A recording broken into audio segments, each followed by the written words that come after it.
Greetings and welcome to Holloway's Hideaway. We're here for a Call of Cthulhu one-shot. So let's go around, have everybody introduce themselves. Tipsy, go counterclockwise. And then we'll do reverse at the end. TipsyScribbles. What am I supposed to say? Just who you are.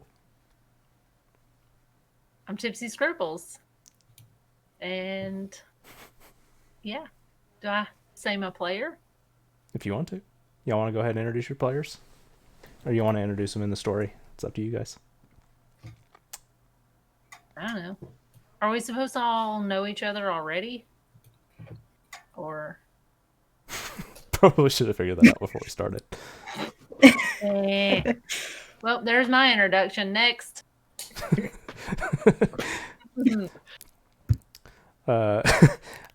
And Tipsy provided this overlay for us. Mm-hmm. All right, Archer. Cute. Yeah, hi. Hi, I'm Archer. It's nice to be here. I am playing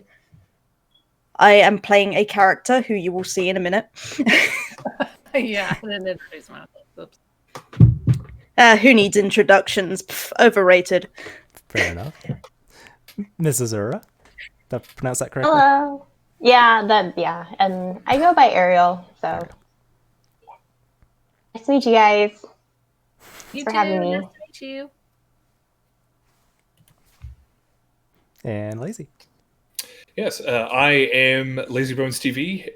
Thank you for having me here. Hall, I'm very excited to be thoroughly spooked on the night of spooks.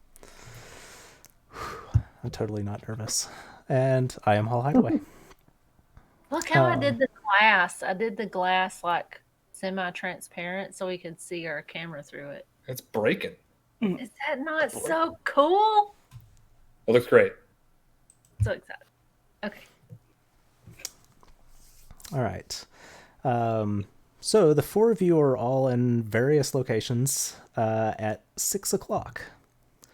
And you're in a small town on the eastern coast. It's late fall. You probably have another hour and 20 minutes left till sunset. It's fairly warm for the fall still. And I need your character names because I can't remember. Meredith, you are enjoying dinner with a couple of old friends who are aiming to introduce you to a colleague. Dinner is going fairly well until the host now lies dead at the head of the table. Panic ensues.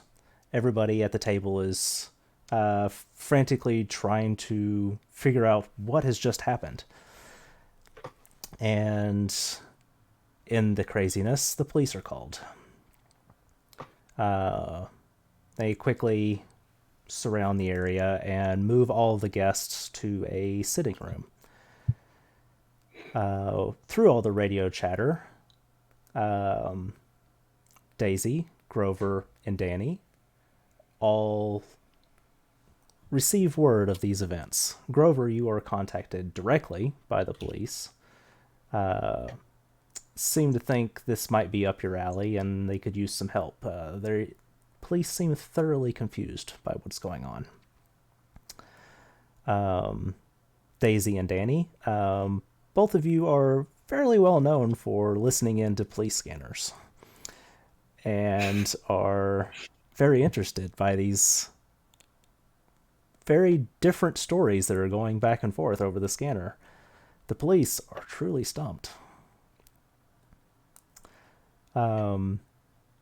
Probably Danny would arrive first of the three of you. So, Danny? A bicycle. Mm-hmm. So, pull up on my bicycle. I got my pack. I got my camera. And got my press pass. And I go up and I knock on the front door. There's a large gate outside the property with a large. Well, let's go to the map. Large garden out front. So you would approach down here, and there is a police officer waiting. Oh, okay. So I go to the gate and say, "Howdy, sir. I am the press. I'm here to let the people know what's going on."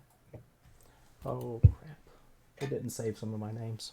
Oh no, not the NPC names. Time to go off the cuff. Time Gerald. to name everybody Tim. Everyone. So, oh, that person's a goat. Tough. Tim. Tim, Oh. Bobble and the Goblin, Trouble and the I did Goblin. this so early. I did this all earlier because I'm terrible at coming up with names fast. And Gerald, I didn't said save. Gerald.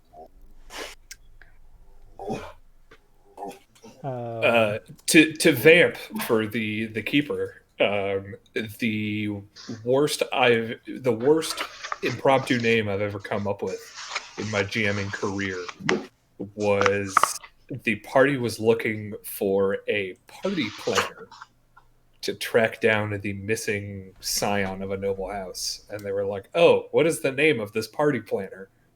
And in my panic, I gave them the name Faust. Now, I don't know about you, but I'd be very interested to see what sort of party's thrown by someone whose name is Faust. Oh, yeah, that's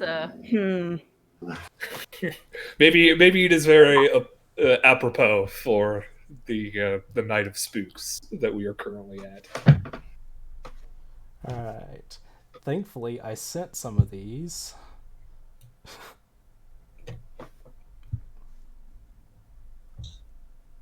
Let's see. Trying to remember who all it did not write down for me.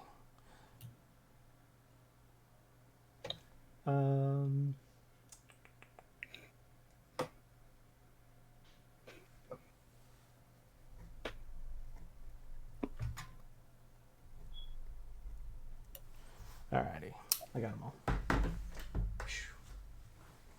Panic mode disengaged, hopefully. Alright, the officer stops you at the gate and will not, is barring your entrance. I hold up my press pass and I say, "I know my rights as a reporter. The people need to know what's going on.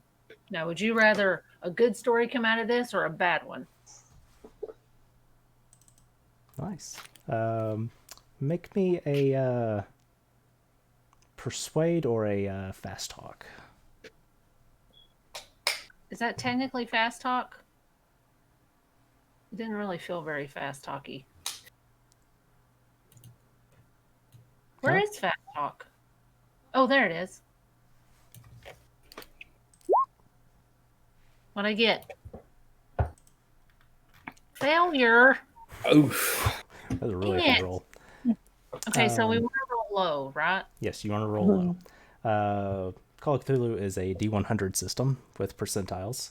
Your stats are between 1 and 100, and your goal is to roll under your stat for success.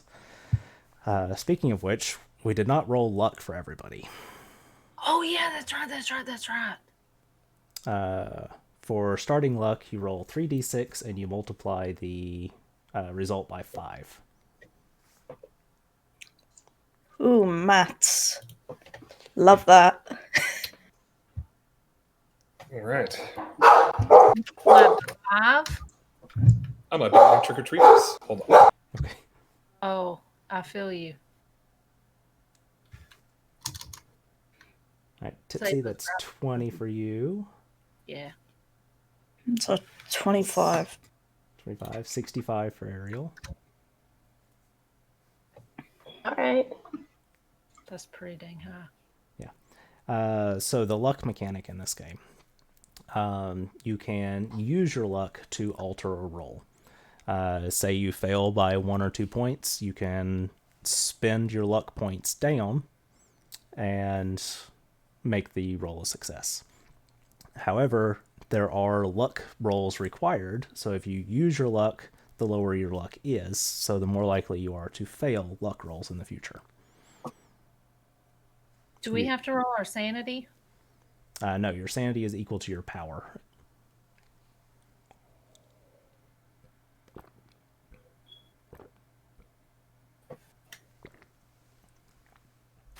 Okay. I really don't know why I'm nervous. I actually DM every week. I'm dressed up. You look Yeah, I'm all nice. dressed. Do you mean to go ahead and just? Oh well, no. I need to wait till he gets back. Oh, we can go ahead and pick yours up and we'll come back to his. All right. Do you want me to just grab my character real quick? Yes.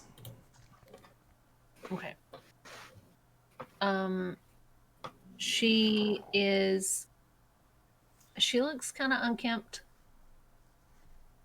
She is female, but dresses very masculine, like pants and a button-down shirt and unkempt hair.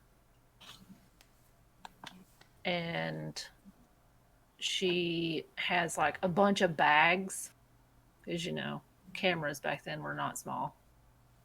And she's got her camera and her flashbulb thing, and she's got a notepad, and she's probably got some like ink on her face where she's been reading newspapers. Yeah, that's about it. She doesn't wear glasses, but I can't see if I don't wear them.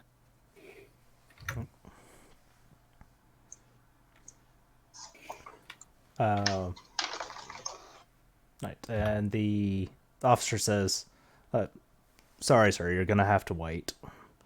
Oops. I hold up my camera and I take a quick picture of him, and I say, "Thanks, see you in the news." And I turn around and walk out of his eyesight and start looking for a back way to like climb over the fence. Nice. All right, make me a stealth check. And Daisy, how would you be arriving to the property? I think I would be driving or taking a train, possibly, as soon as I could, or driving. I don't know. I didn't think about that exactly. But if I drive, I'm gonna park farther away and walk up to the premises. Okay, that'll work. Do I see what Gypsy's character, the interaction that she has with the police officer? I would say you're probably pulling up as Danny is walking away. Okay.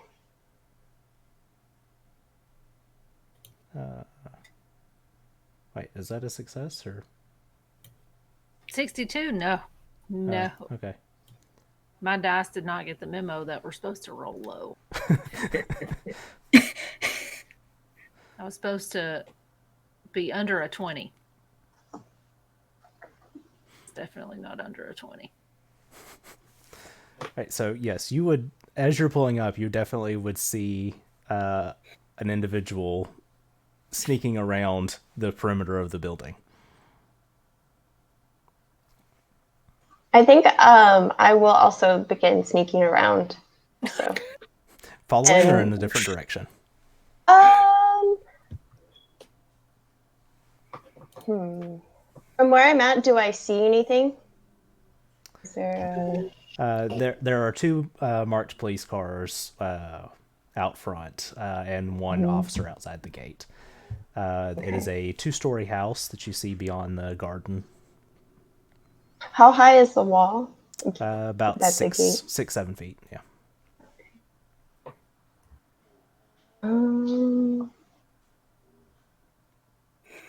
I think I'll start sneaking the other way All right.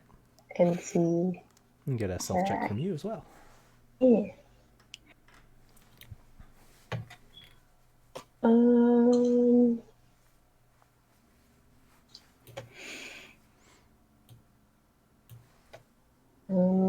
That's a fail. Fail. All right. I don't know why it doesn't show. I'm not sure either. Okay. Something with the character sheet, I'm sure. I haven't figured out the character sheets on here very well. But, okay. So two of you start to move off around the perimeter. And All of us. to what? They can't stop all of us. So They've only got two hands. There's too many of them. This ain't Area 51. Oh man, yeah. Plot twist: it is. So, Grover, as you were pulling up, you see Ariel. Would you like to describe Daisy for us? Daisy is, she has a rather large bag that holds books in it. She's holding a writing pad. She's taking notes as she's kind of sneaking around and looking at different things. She's making a little more noise than she thinks she is, as she's kind of shaking a tree here, or kind of looking at a brick and trying to push it in and kind of go along the perimeter that way. Yeah, I'd imagine Grover probably got a ride in a police car here, just because, right? Like he's in town taking a vacation or something, visiting an old friend. When the chief sends him a note asking if he will come investigate, and Grover climbs out of the car, pats the top, and it drives away. And he looks at the two people kind of moving surreptitiously, or what they think is surreptitiously, around the outside of this gate. And he just calls out, "Well, I was contracted to solve a murder, but, solving 2 trespasses sounds just as fun. What in the hell are you two doing?" See both of us? I mean, I figured since both of you failed your checks. They did go in different directions. Oh, they did go in different directions. Okay. So yeah, you would be seeing Daisy. I rolled random. Right. Ma'am. I'll turn around and I'll kind of squint up at you and push my glasses up further up my nose and kind of look at you and say, "Good evening," and then turn around and continue what I'm doing. I'm using that as a distraction and I'm going over. I can't technically arrest you for trespass and see as you haven't crossed the threshold. Are you here to investigate the murder too? I am, in fact. Actually, I am a specialist in the arcane arts, and I am here to see what sort of unusual business is around and happening here. This is a matter of life or death. I don't know if you understand this. Well, seeing as someone has already died, I am inclined to agree with you. Exactly. Right, You well, understand. come with me, please. I'll see what I can't do to get us past the gate guard. And, Oh, that'd be awesome. Thank you. Sheriff Grover Huxley, dressed in a navy suit, walks up to the gate guard and tips his hat. Says, "Evening, officer. I'm here to investigate the death that has occurred on premises tonight." Tonight. All right. The officer says, "Grover," and he looks back towards the house. He goes, "They didn't tell me you were coming." Well, the chief requested me specifically. I was visiting him on vacation time. You know how it is. Left the good Dust Bowl to come up here and see what's going on in the more civilized parts of the country. And lo and behold, business calls. All right, I get another stealth check from Tipsy as you're going over. And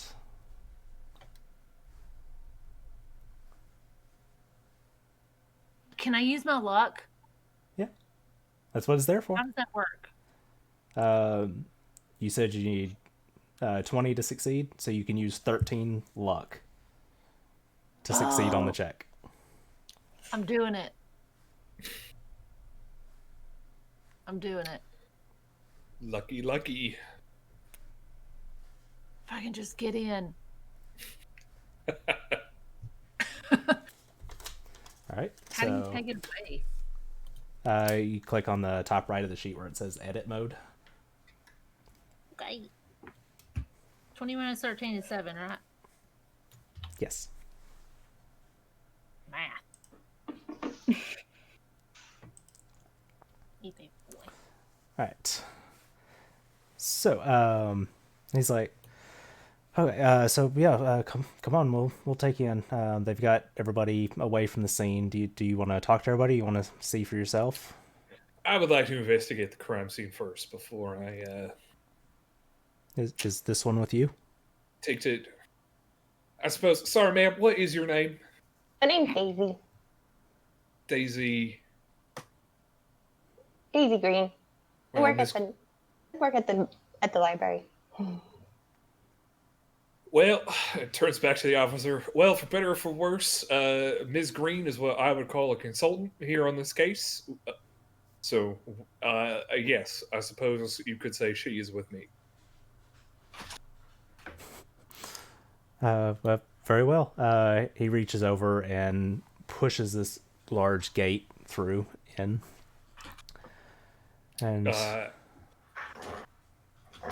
And Grover very confidently strides in, the heels of his cowboy boots clacking on the cobblestone as he makes his way towards the manor house.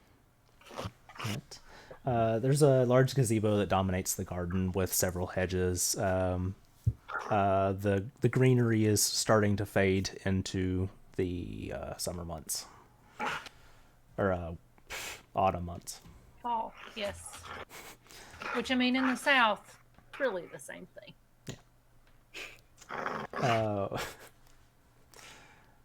So, inside the house... Is there a dog on premises? Hell. So excited because we're both busy. Yeah. Right, so inside the house, Meredith. Everybody seems to be in quite the panic. Phyllis is in the corner, still sobbing. It's been probably 35 to 40 minutes for everybody to get in. And the officer, you've got one officer in this room that's standing by the door and is looking perpetually bored. What is this officer's name? This officer that is bored is Samuel McClure. Officer McFlore. You would know the one at the gate was Dave Warren. Officer Warren. All right. Grover walks in. Officer? Oh, hey. Grover. They called you in for this? Nice to see you. Yep. Well, I was supposed to be having dinner right now at the McNamara Hotel, but unfortunately, Duda calls me away from my steak and bourbon.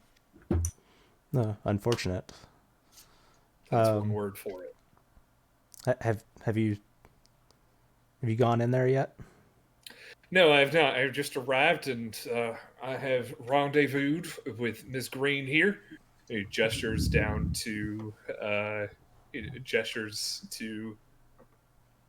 Ms. Green. Grover's a big guy. I have a size attribute of 85. It's a big man.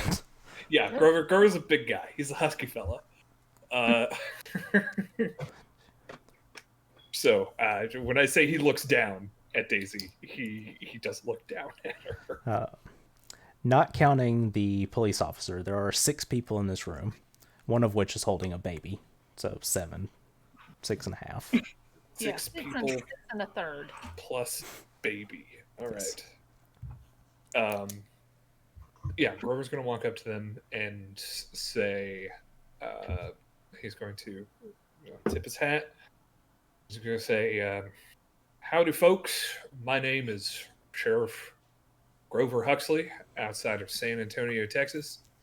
I have been called as a special liaison here to investigate the terrible death that has happened on premises here.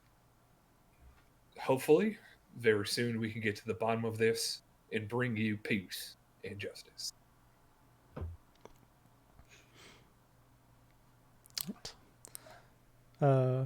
The woman that is crying is the only one that's really just like locked onto you and trying to pull themselves together, and the rest of the people are all exchanging glances with each other, except for Meredith. Would you like to explain what you're doing?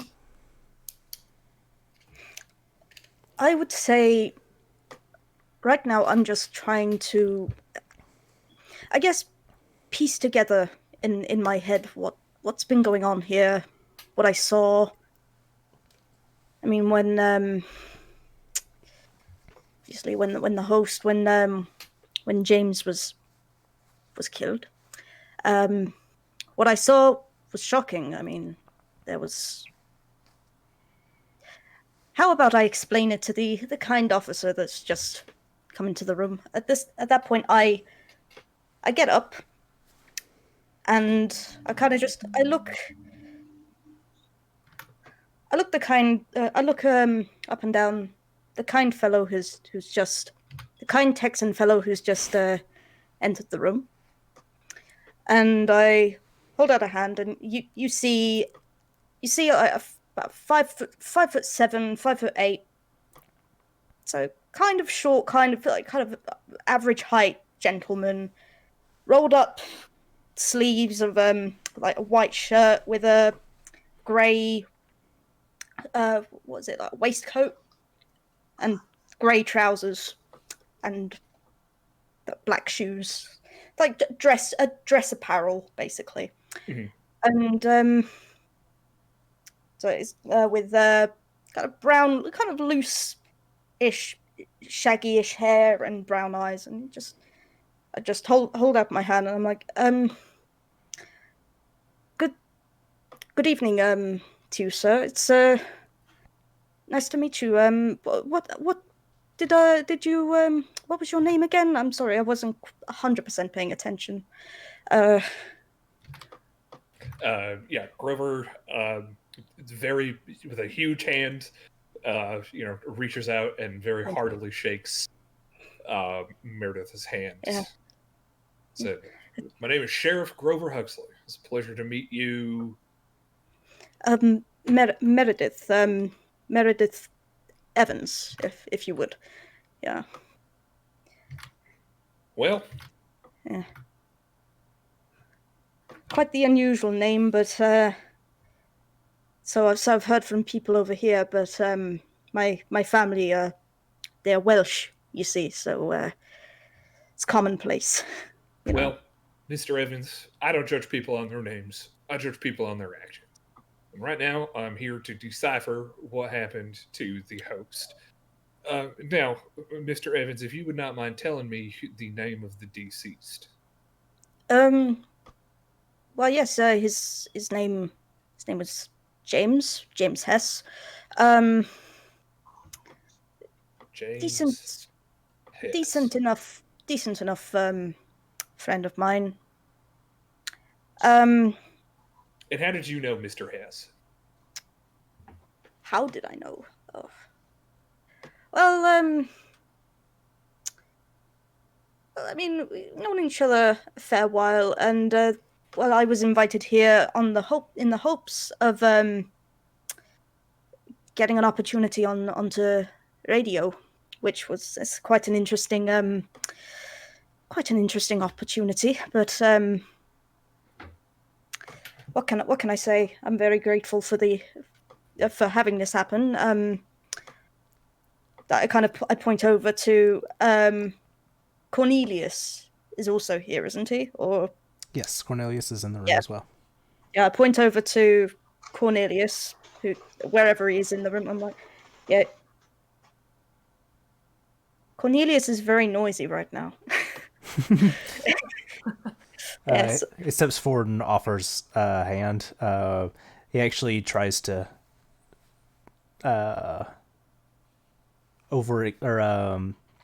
very manly exert shake as he steps up. It says, Okay. Yeah, I Cornelius know the type. Bradshaw.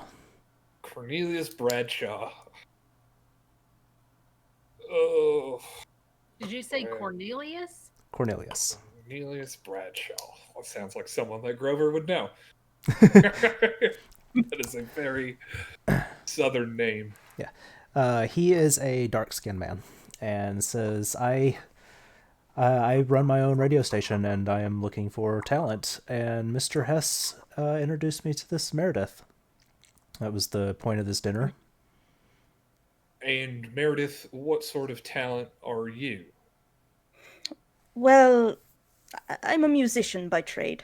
I've been a bit all over the place. Been performing, up and down the East Coast.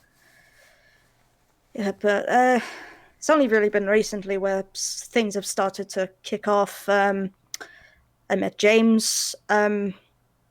We really hit it off. We had a similar interests, mutual interests in. I guess you would say. I guess what some would consider. I guess the occult. Very very interesting topics, but yeah. So we became friends. He introduced me to his family, and he invited me to this lovely dinner. Well, it was lovely until he passed on, as it were. Yes, my condolences. Was Mr. Hess acting out of the usual when he passed on through the pearly gates? Well, I mean, aside from being strangled from behind without anyone being there, I'd say no. I didn't really see him acting peculiarly. But, Crying woman stands up from the corner and goes, "Somebody shot my husband!" Wait, I'm sorry. Mr. Lewis, or Mr. Evans, you said that he was strangled from behind without anyone being there. That is correct. That's what I saw, and I have no reason to lie. We've just met. You notice, Grover and Daisy, you both notice that everybody gathered around the room, all the guests in attendance, are all shaking their heads, and there are a couple of them exchanging whispers. There seems to be some dispute over the means of death. Who is the woman who just stood up and shouted that? That would he be was Phyllis Hess. Phyllis Hess. At this point, what is Danny doing? Sneaking around the property. Okay, I've loaded another flash bulb. I've checked on my equipment to make sure that when I threw it over the fence, nothing broke. I assess the area and try to find a back way into the house. Maybe a servant's entrance, because I'm assuming this place is huge, right? It's pretty good size, yes. Is there a servant's entrance? A back door, a kitchen door? There would probably be a cellar door. I think this is it. There is a cellar door. All right, I'm going to try the cellar door. I think I should have put more in stealth. I didn't think I was going to be sneaky. I feel like that's a good trait for a muckraker, which is probably what you are. That's what I feel like right now. It was an important job. You would not have the FDA without muckrakers. So everybody is preoccupied, so you're really not actually sneaking. There's nobody in the area to catch you. Okay. Fortunately, you don't have to make another stealth check. Do I need to make another one? No, I said you do not need to make one. Is the cellar door open? Make a luck roll. Jeez, how do you do that? Just click on the luck. Should roll it. Oh! Whoa! The Dead door. of the night. The door is That- not locked. All right, there we go. that is some luck. Alrighty. We'll go through the cellar door. And Alright. I will start poking around like a nosy little rat. All right. As you start to look around, what your immediate attention is drawn to several racks of whiskey barrels, and the wall is lined with various bottles of wines and spirits. You guys are currently in the height of prohibition. This is probably late 1920s. So, Getting a picture of that. all right. And I'll reload my flashbulb. How many flashbulbs do I have? I didn't fill out my equipment. Sorry.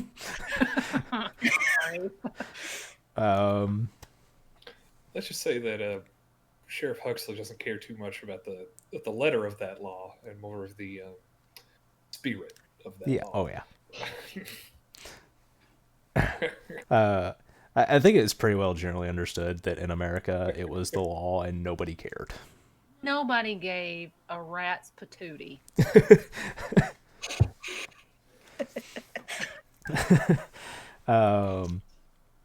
Okay, so you're snapping photos. I'd say roll 2d4 to see how many flashbulbs you brought with you.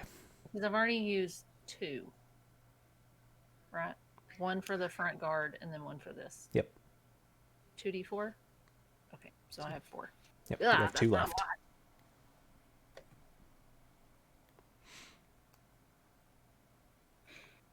All right. All right. As you begin to move around and explore the alcohol, we come back up to the sitting room where everybody is in. Is Daisy doing anything during the questionings? I'm listening. Is there any sort of bookcase in there that I can look at the different books? See what Yes. sort of topics? There would So be. I'll be going through those and making notes. There is just a very general collection of fiction. In your trade, you would know that this collection is not a collection that somebody has collected themselves. They just paid somebody to stock the bookshelves for them. That makes sense. Classic. This is good. Yeah, Grover's going to turn to Ms. Green and say, "Excuse me, Ms. Green. You mentioned that you specialize in the arcane."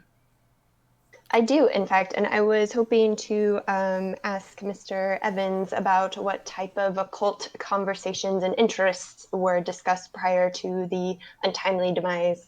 Well, you must really be a wizard, because that was the exact same question I was going to ask. Well then, I think we Great have minds, enough Miss course of Green. action. Great minds. Sorry? Great minds, Ms. Green.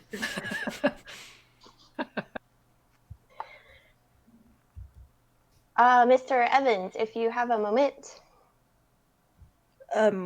I do. I have many moments. Would you like one? Yes, please, if you would be so gracious as to spare one. I did mention, I did happen to overhear that you mentioned something regarding the occult with Mr. Hess, and that was a common interest that you had. Could you tell me more about that specifically? Well, let's see. I think in order to kind of explain the conversation, you have to go back to the beginning a little bit. So I started doing some research into have you heard about all the weird stuff that's been happening up in around Providence, around that area? Oh, absolutely. I've been tracking all of that very much, yes. Well, it piqued my interest. I mean, my family currently living there, and the current incidents in Innsmouth particularly caught my attention, and I thought I'd do a bit more reading into it. Things seem to be coming up blank, and then I try to ask Mr. Hess whether he knew anything, or whether he'd heard anything, potentially, just by chance. And it just so happened that he had. Then we got talking into all sorts of other weird and wonderful things. I started discussing my, I guess, profound interest in mythology from back where I come from. He started discussing all sorts of, again, weird and wonderful things, like from all sorts of places. Talking about different types of folklore, like more, I guess, it's like more closer to Asian folklore, and also stuff that's more over here, like Oni, and all sorts of other, like, ghosts, all sorts. I'd say ghosts were a big one. Kept saying how, like, oh, if we're not careful, if you mess with spirits, you're gonna end up getting possessed. And I mean, I can't help but be inclined to believe him. Don't mess with an angry spirit. I'm very inclined to agree. It's a very scientific process to try to avoid such unfortunate circumstances. I mean, what kind of things have you read up on? What was your name, Miss Green? Do you have a what would you prefer to be addressed as? You can call me Miss Green or Daisy. Either one is fine. I originally hail from Chicago, but I'm here. I do presently reside in New York, and I work in the research archives of the public library. And so I spend most of my time researching the occult and the arcane, and listening for certain unexplained events, because usually when I follow those scents, they tend to provide me with clues of the arcane, of the occult, and sometimes the multidimensional. So I'm here hoping that we can get to the bottom of this. And I think it might be prudent to talk to some of the other guests, because it sounds like there is a discrepancy in the witnesses. The what now? Multi-dimensional, didn't you hear her? I mean, you've got ears, haven't you? Well, I'm sorry. This is... This is... you Northerners amuse me. Look, I'm sure this is just a case of maybe someone... Well, Grover lowers his voice. I'm sure this is just a case of someone wanting in on the family fortune and just poisoning his food. I'm sorry, sir, but I know what I saw. Look, I understand. I have seen traumatized people through and through and through and through. I'm sure you believe what you saw, but there is an objective truth out there, and that's what I aim to find, Mr. Evans. Now. Okay, well then, first of all, why don't you do a bit of an investigation on the body? That is exactly where I was going next. Might I accompany you? I've had enough of being stuck in this room with people who refuse to believe what their eyes showed them anyway. I don't see why not. You seem the least removed from this whole hootenanny. So I feel like maybe you can accompany me. I'm sorry, Miss Green, I did not mean to cut you off so impudently, but there is a murder afoot. It's totally fine. You can go on and conduct your investigation. I am sure you are very adept at your position and occupation. I think I'm going to stay here and continue talking to the different witnesses and get different witness accounts. Ms. Green, it is like you are an extension of my own hand. And tips his hat at Daisy and turns to Officer McFleur. and says, "Now, Officer McFleur, if you would not mind showing me to where the deceased resides." Absolutely, sir. Come on. And he leads you through this grand open chamber with a huge ornate 128 light chandelier, and move under, and you guys hear the baby start crying behind you, and the woman steps up. She goes, hey, can I get access to the kitchen, please? The baby's late for a bottle.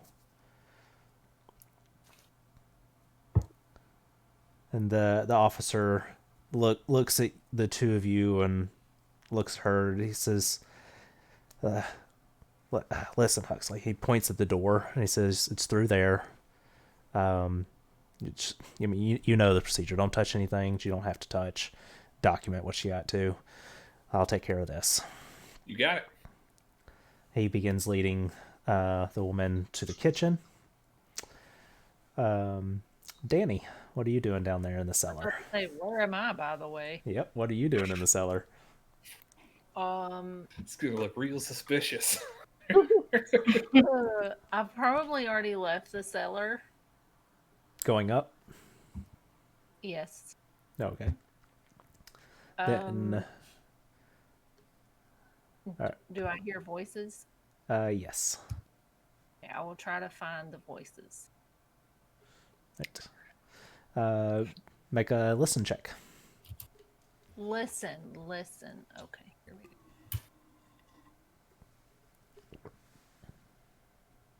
go. Listen. Ugh. All right, you hear voices, But and they're echoing through this house, and you can't really pinpoint as you're moving up the flight of stairs. I'll just kind of meander and take notes as I go. Surely to goodness I'll bump into somebody. Do I pass through the kitchen? Do what? Do I pass through the kitchen? I was about to say, as you're coming up the flight of stairs, a police officer comes through with a woman holding a baby behind him. He holds up his hand and positions himself blocking the woman with the baby. He says, "Who are you?" I act like I tip a hat, but I'm not wearing a hat.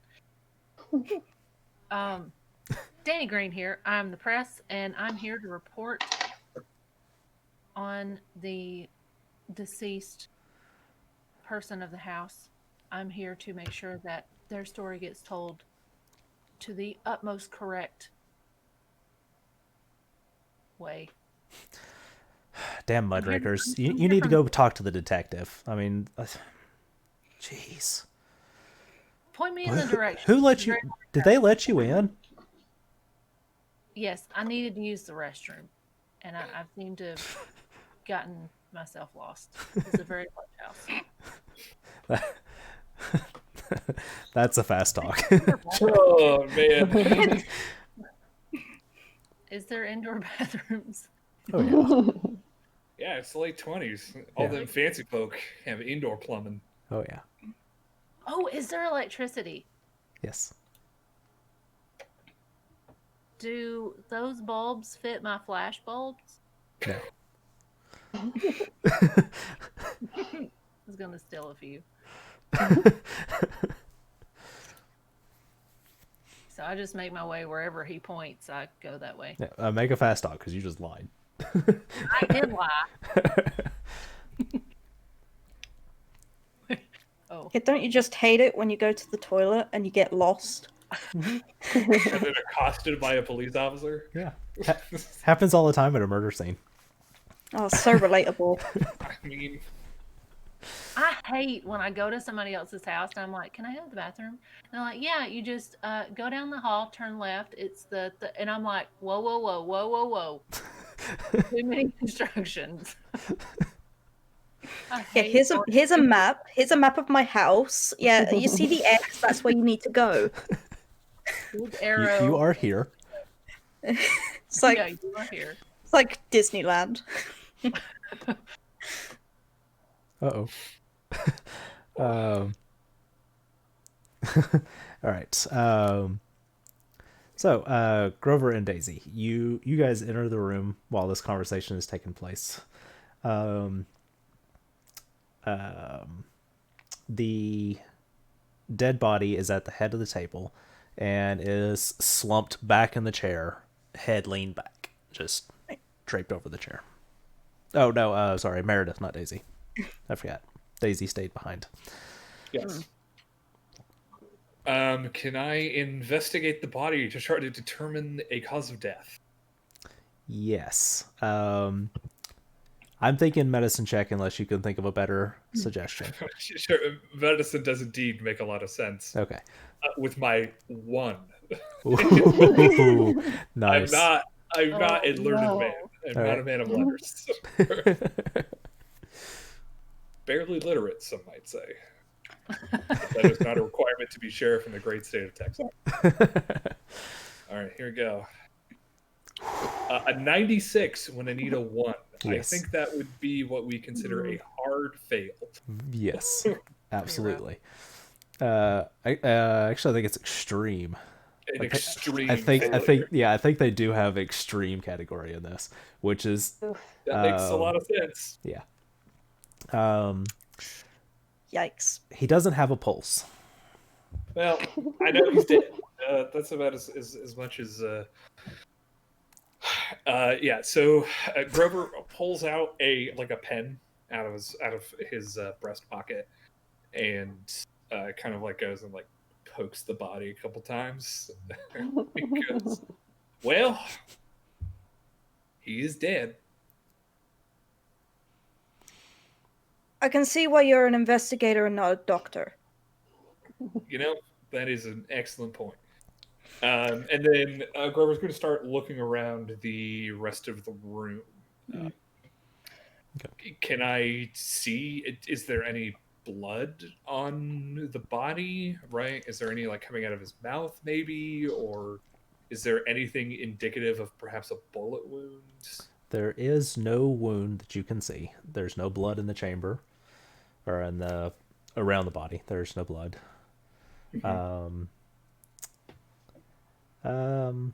There. His food actually seems rather undisturbed in front of him, Okay. and everything is relatively intact. The rest of the table, the chairs are sort of overturned and food is messed up. People and you automatically put together people were quickly trying to get to or away from the body in the panic.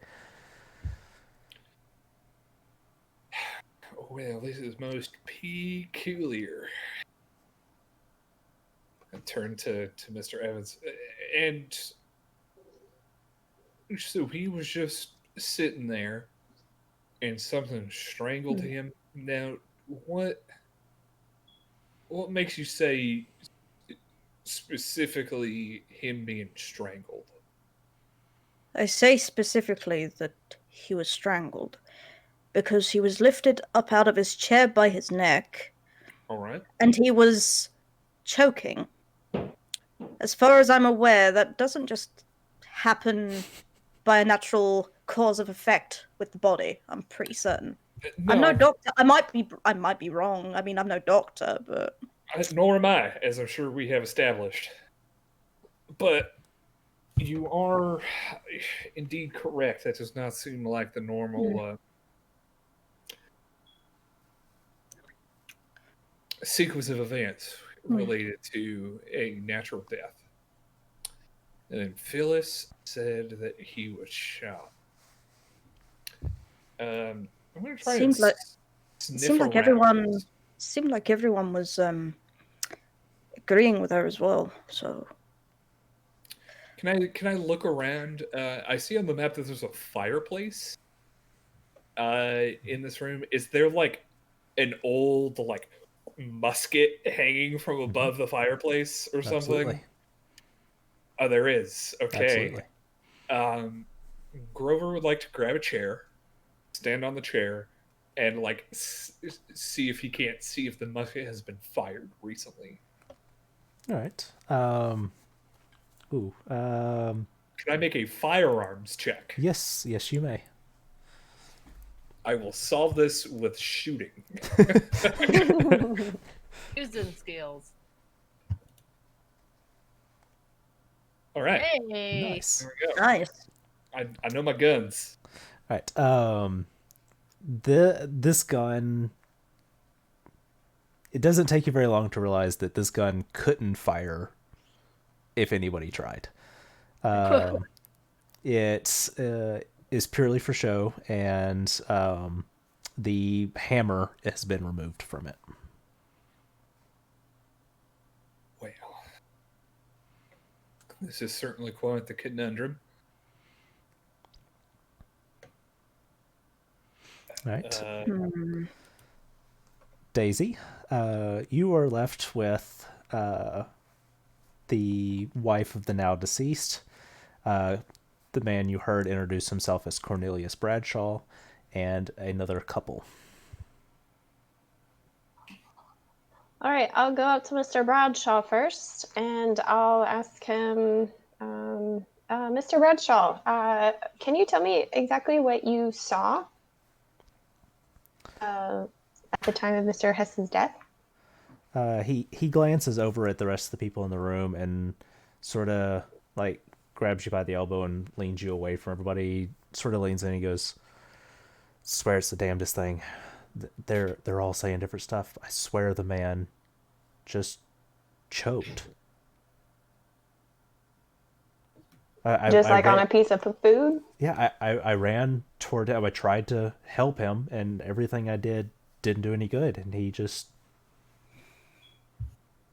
he died, right there. Hmm. Anything that might have stood out to you beyond the death? That was gruesome, I'm sure. No, it doesn't make any sense. Well, hopefully we can get to the bottom of it. And I'll kind of give him a curt nod and spin on my heel and go to the next person. I'll walk up to the couple and introduce myself. My name is Miss Green. I'm here as a researcher. I just have a couple questions on what happened. It seems that everybody's stories seem very different. Can you tell me a little bit about yourselves and what you saw? These two are very well dressed, like decked to the nines, better than anybody in here. And the man speaks up and says, "Jesse Barton, this is my wife Mabel. A pleasure, I'm sure. We're merchants. We provide a lot of the food and drinks in the area."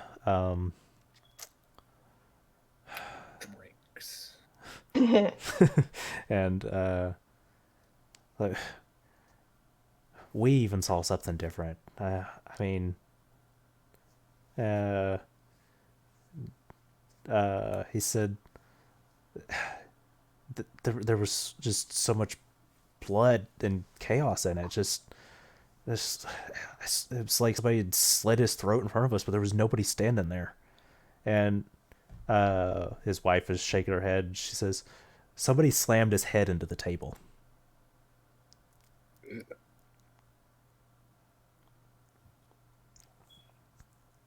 And then when you saw this, how did you react? Did you run towards him? Did you run away? We backed out of the room. We're back to the doorway. I'm trying to get Mabel away from that. Okay. Anything else that you might have spotted on your way out the door? I didn't see anybody.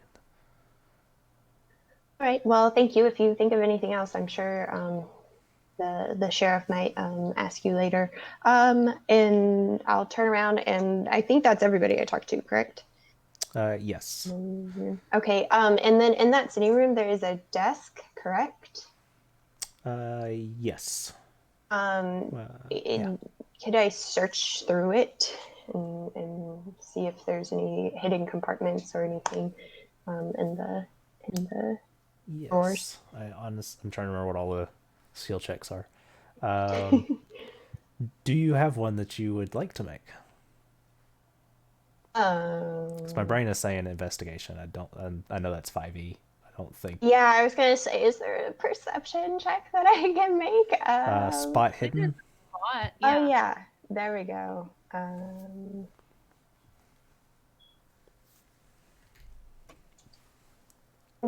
That's a no. I did not spot anything that was hidden. Everything seems to be pretty well in order. You just see a lot of like financial records and stuff in this desk. And nothing jumps out at you as peculiar. Okay. These people are obviously in a wealth class above, but nothing seems shady in their dealings. I see. All right. Well, once I kind of do a once over of the room, I'll go join up with Grover and Mr. Evans.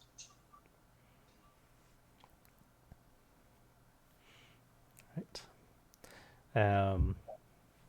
Danny, you walk into the room to find a large man in a cowboy hat perched atop a chair looking at a gun mounted to a wall. And you see a well-dressed man standing not far off looking perplexed, I'm assuming. Yeah, that's one way to put it. And the two of you do hear the door open to see Danny enter. I just kind of. I'm the press. I just show my badge. Right. I Okay, the figured press the is- vultures would show up eventually. Okay, so the press, is that your name, or do you have a formal name that you would prefer to be known as, or is the press fine with you? I'll walk over as big a strides as I can take and give it like a really firm handshake. You can call me Danny. I'm here to make sure that this person's past gets told correctly. And I know that's what everybody else wants here, so let's go ahead and get started. And I'll get out my notebook and I'll say, what is your name and how do you know the deceased? Mr. Evans? Well, my name is Meredith Evans, and I was friends with the deceased until upwards. I look to my wrist for a watch, even though there isn't a watch there, just like upwards of about I don't know, an hour ago, maybe not even that. I don't know. It's hard to. Yeah. All That's what I right. do. And who is this? And I'm sorry. I'll walk away. I'll walk away to the one on the chair looking at the gun. Grover steps down from the gun and again tips his hat. And my name is Sheriff Grover Huxley. I'm a special investigator brought in by the chief of the local police department to liaise with this wrongful death. Do you believe that gun is what they used to shoot this person? No, this gun is currently inoperable. If you tried to shoot it, it would probably blow up and cause more harm to the person operating it than it would to anyone at the other end of the barrel. Alrighty. And then I'll turn around and is the dead body there at the table? Yes, at the head of the table, slumped back in the chair. All right, I'll get a good picture of it. Right. Make sure to get his good side. Yep. Yeah, I do I go around and look for about 5 minutes before I actually take the picture. Yeah, Grover is going to stick his head outside of the dining room and say, "Excuse me, Ms. Green, if you could come join us in the dining room, please." And your Yep, early I was just inconvenience. Yes, I was just on my way. I was just finished talking to the other three that were in the room. I believe the only other person I have not spoken to is the woman holding the baby. But as I enter the room, I kind of give a summary of we have the strangled from behind from Mr. Evans. We have choked on food from Mr. Bradshaw. We have an explosion of blood and chaos of a slit throat, and then we have just a slammed head onto the table. Different accounts. So that's those are the witness accounts, all very, very distinct. Wait a minute. How many people died? And the gunshot from the wife. Yes, in the gunshot wound. Yes. Well, just one, but in several grisly ways. Look at the dead body again. Does it look like any of that happened? Make a medicine check. Maybe you're a little bit better at this than Oh. I am.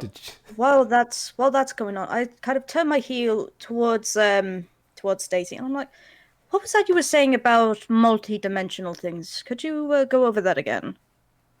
Well, I have a minor theory.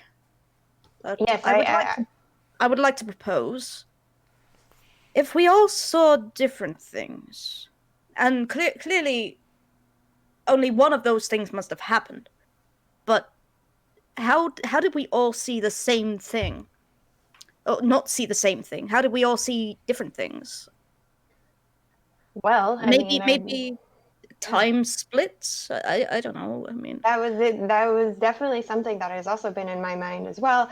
I would love to. I think we should look around the room a little bit to see if there's any sort of clue. Maybe we can find some sort of.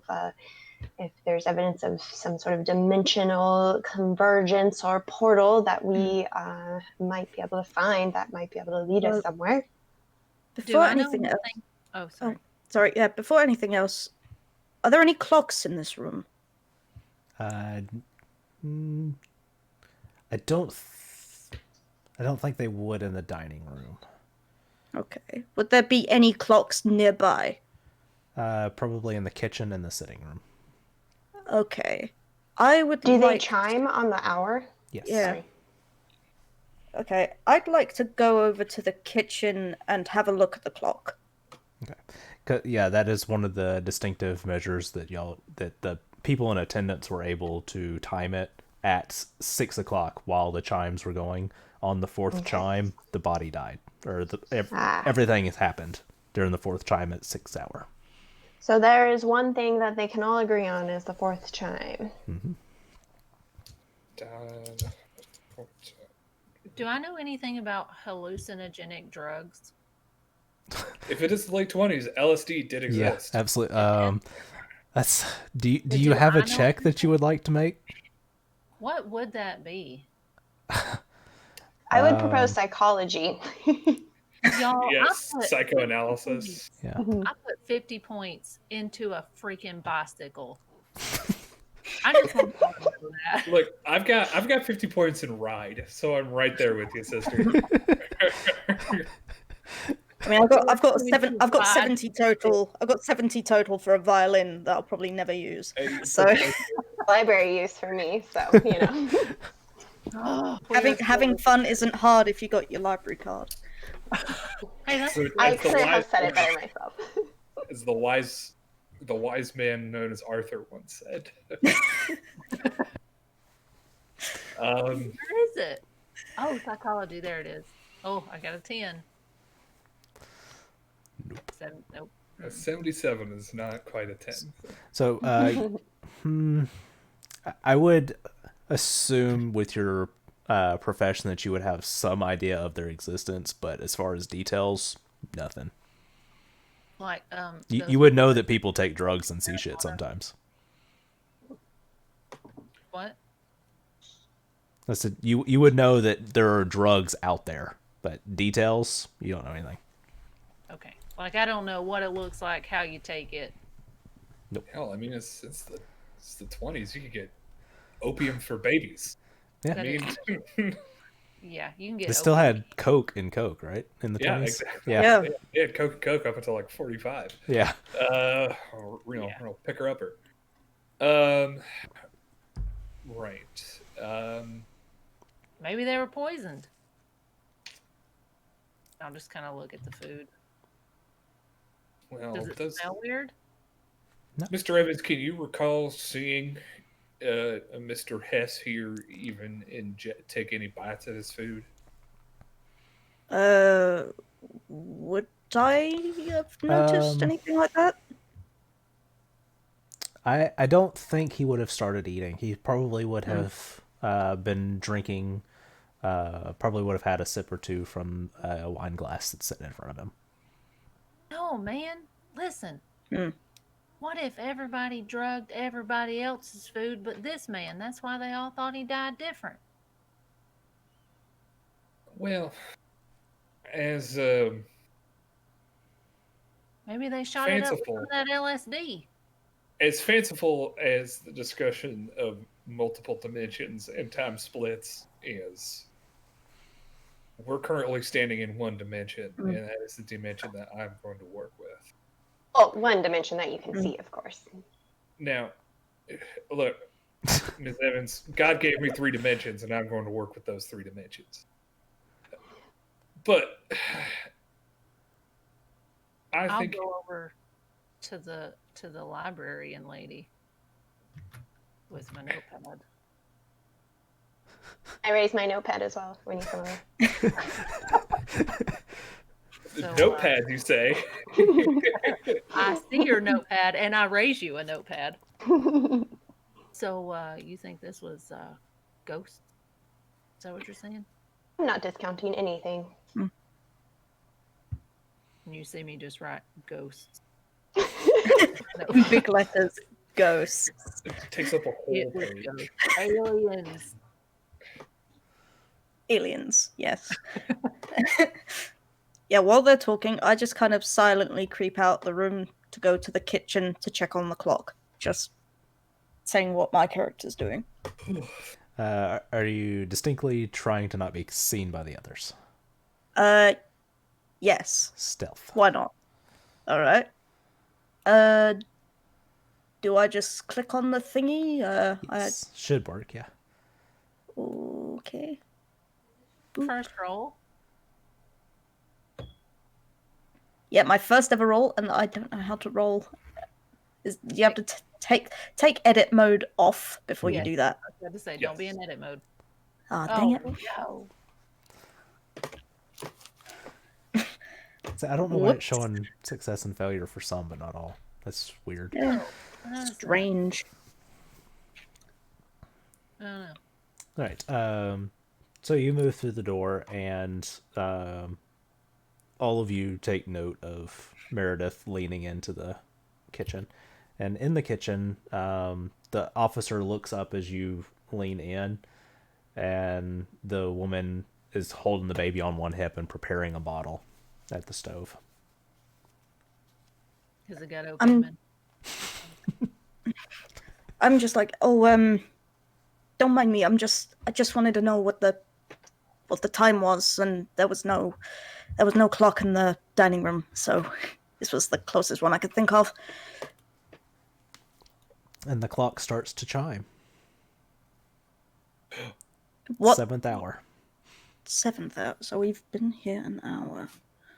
Is the other clock also chiming at the same time? Yes, it is. The other room? Okay.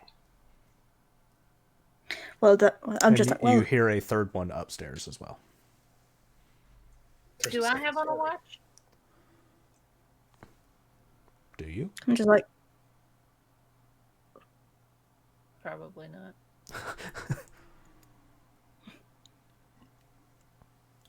yeah. I just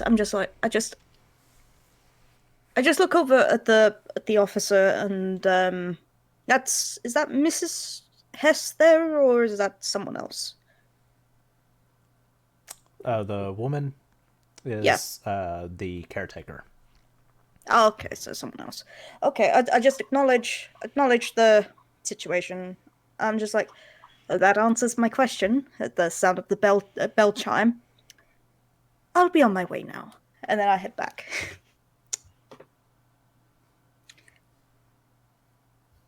What's going on with the Discord videos? Oh, I don't know. Lazybones went off. I don't know. All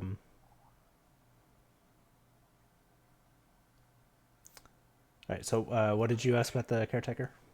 Sorry.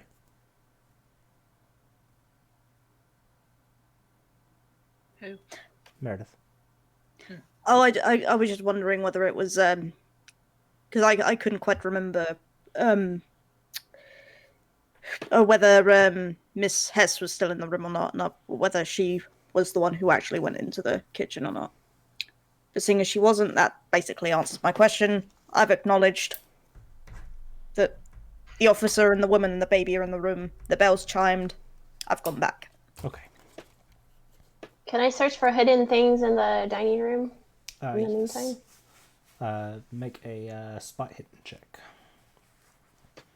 Hey, I made it. Hey. Woo! 25. Nice. All right. So looking around the room, there is nothing disturbed around the table, leading to any indication of what could have happened to him. As you move around the room, something catches your eye out in the garden.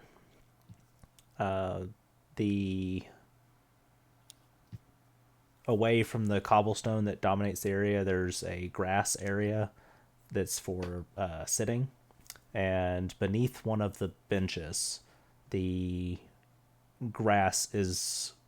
is no grass. It looks like dirt is piled up underneath this bench.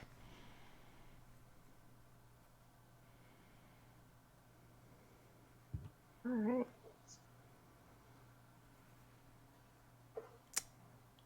Anything else of note within the room either? Not really. Everything is set up for the dinner. There's no real storage other than china cabinets, and nothing strikes you as peculiar. Okay. After kind of glancing around the room again, I'll walk into the kitchen. Just as Meredith is leaving or exiting the kitchen. Can I speak to the caretaker? Yes. Excuse me, ma'am. Would you mind terribly a moment of your time? My name is Daisy, and did you see what happened here? I didn't. I had set up dinner and went upstairs to check on the baby when I heard the commotion. She's checking the temperature of the milk and preparing to feed the baby that is eagerly eyeing the bottle. Was there anything strange that happened outside of the room that you could tell, other than the commotion that you heard?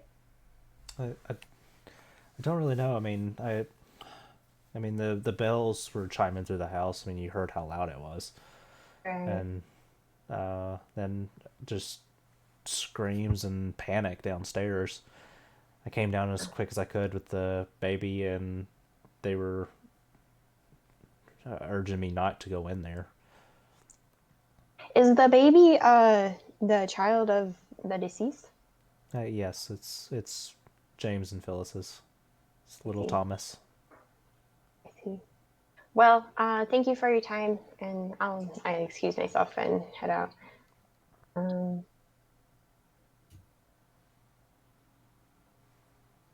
I am thinking more about the strange dirt that I saw out the window, so I'll make my way outside.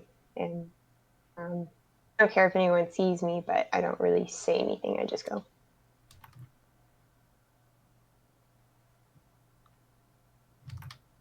I'm gonna follow.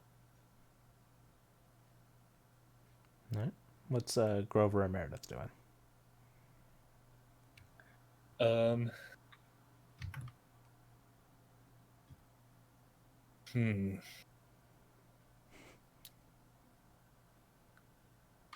think I'm gonna do a final sweep of the dining room before going and seeing where Danny and Daisy have gone. Yeah, I think Grover will do the same. He will do one more sweep of the. He'll do one more sweep of the dining room to see if anything else is out of the ordinary. Whoa, that accent's getting real weird. Sorry. I'll do one more sweep to see if something is afoot, and then he will probably go to interview everyone else again, because he's still not bought into the supernatural mumbo jumbo that these panic-stricken northerners seem to have bought into. Right. Is there anything in particular you're looking for, Meredith? I would like to do a final, thorough check on the body. Okay. Just because, quite frankly, I'm not satisfied with just hearing he's dead. Let's move on. You know, I there must be something more to this, and I hope to find it potentially, or find something of note on the body. That I'm doing, checking underneath, I don't know, even going as far as to remove his shirt to see if there's anything weird. Okay. You know, any marks, anything at all. It's gonna start undressing. What immediately strikes you, because what you saw what appeared to be some form of strangulation, you immediately see no markings on the neck. Okay, that's startled me, I'd say. I'd just be like, I just gotta squint really hard. Just like, what? What? So I just shake my head and continue examining, seeing if there's anything that would be out of the ordinary. A mole that's been moved from the left shoulder to the right, a scar that was never there on the face before that's there now, that kind of thing. Like, anything weird. I would have you make a check, but there is nothing out of the ordinary. So I would feel bad if you succeeded. Yeah. Just be like, he's a pretty good looking dude, but you see nothing. Just be like, dude needed to exfoliate, but it's the 1920s. Yeah. Exfoliating doesn't exist. So you got nuts. You got nut. That the best you could possibly do. You see every single pore in his skin. But other than that, you see nothing. It's like, oh well. All at that, I'm just like, well, did all I can do. So yeah, I just head out at that point. Grover is going to look underneath the table. Is there any? Did Mr. Hess drop anything? Is there perhaps a trap door under the? Is there perhaps a trap door underneath the chair that he's sitting in? Anything weird about kind of the structure of this room?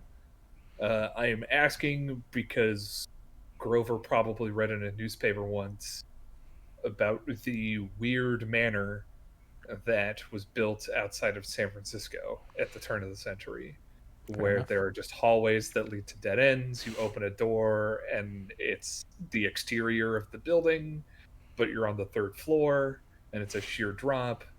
I still want to see that place. It was, you know what I'm talking about, right? Absolutely. Yeah. What is that? The gun place? Manchester House, Manchester. I believe? Yeah. Yeah, exactly. He recalls reading about that in the newspaper. And so he's like, perhaps these weird, kooky... So make me a spot hidden check. in retrospect, I probably should have bumped that up a little. Oh, it's not bad. Oh, there's so much stuff I A would 99. Wow. Nice. God, Fantastic. These you're rolls not earlier just when I wanted to failing, roll you high. are bombing. Right. There is nothing out of the ordinary. I'm sure there ain't. There is the foundation of the building is really solid. There's not even a loose floorboard. There's so much not out of. There's so much in the ordinary that I become convinced that he is not in fact dead. Anyway, Grover stands up, brushes the lint off of his pants, and then goes back to interview the rest of the people.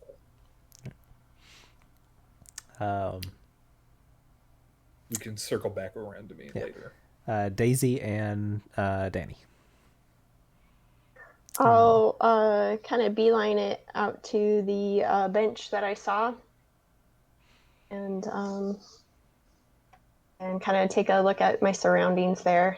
Other than the little mound of or the dirt underneath the bench, is there anything else that I see?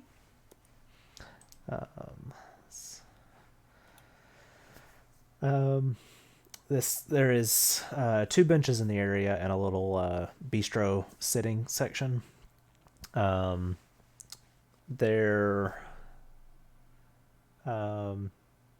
Everything seems pretty well kept out here, and the only oddity is what appears to be relatively fresh dirt. You would know that it seems to have settled to some degree. It's not like super fresh, but it is obviously been disturbed fairly recently. Okay, well, Come up behind you, and just kind of look at it for a little bit. What do you make of this?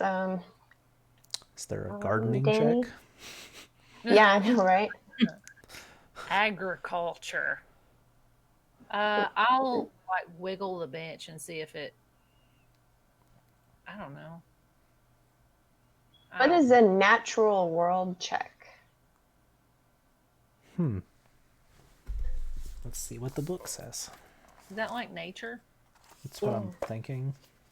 That kind of that fall under a mysterious pile of dirt. Let's see. What's the bench made out of? Is it a stone bench or a That's wooden bench? wood and metal.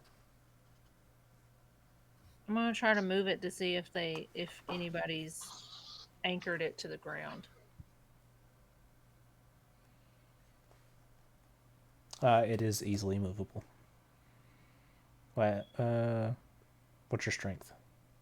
Not very good. You may struggle to move by yourself.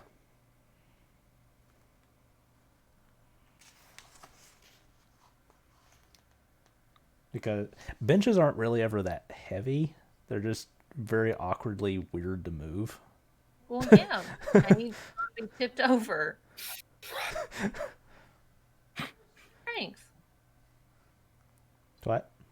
Fighting? No. Where is it? Strength's up at the top. It's one of your characteristics. Oh, okay. That's why I couldn't find it. Gotcha. Oh, it's so close.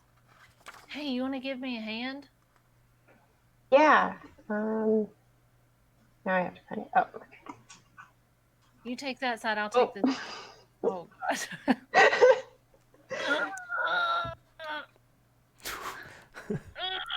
I'd like Are to you think pushed? at that, Well, I pull. No. I'd like to think at that point I come Yeah. out and I just see the So two of you just pushing a bench and failing. So yeah, the bench is sort of sunk into this little dirt patch a little bit. And yeah, Meredith, you see these two struggling with it. Maybe we can tip it over instead of pushing it. Yeah, like just take the back of it and just push it.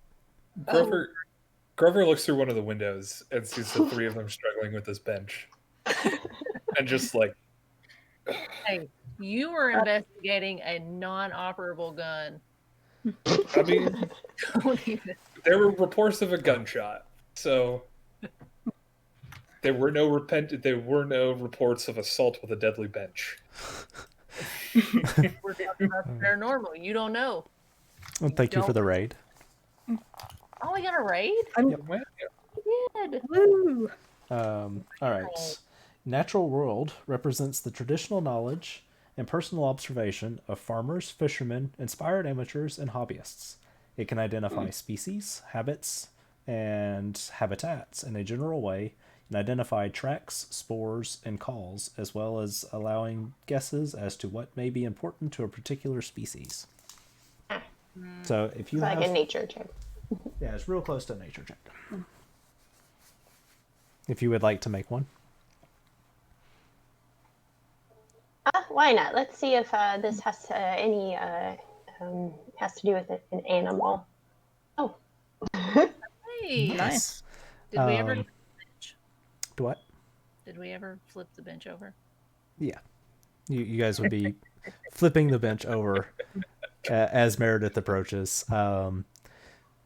And given the degree of which the bench has sunk into the dirt and the condition of all, it looks like this particular dirt area was filled in about 5 days ago. You're willing to guess.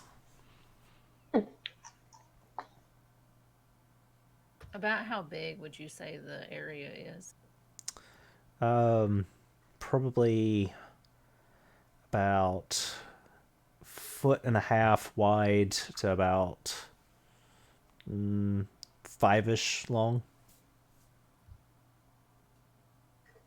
Does anybody have like a little shovel or something? If we want to see if there's anything buried in there. A ghost appears and says you may be able to ask one of the officers if they have a shovel in their police car. The ghost disappears.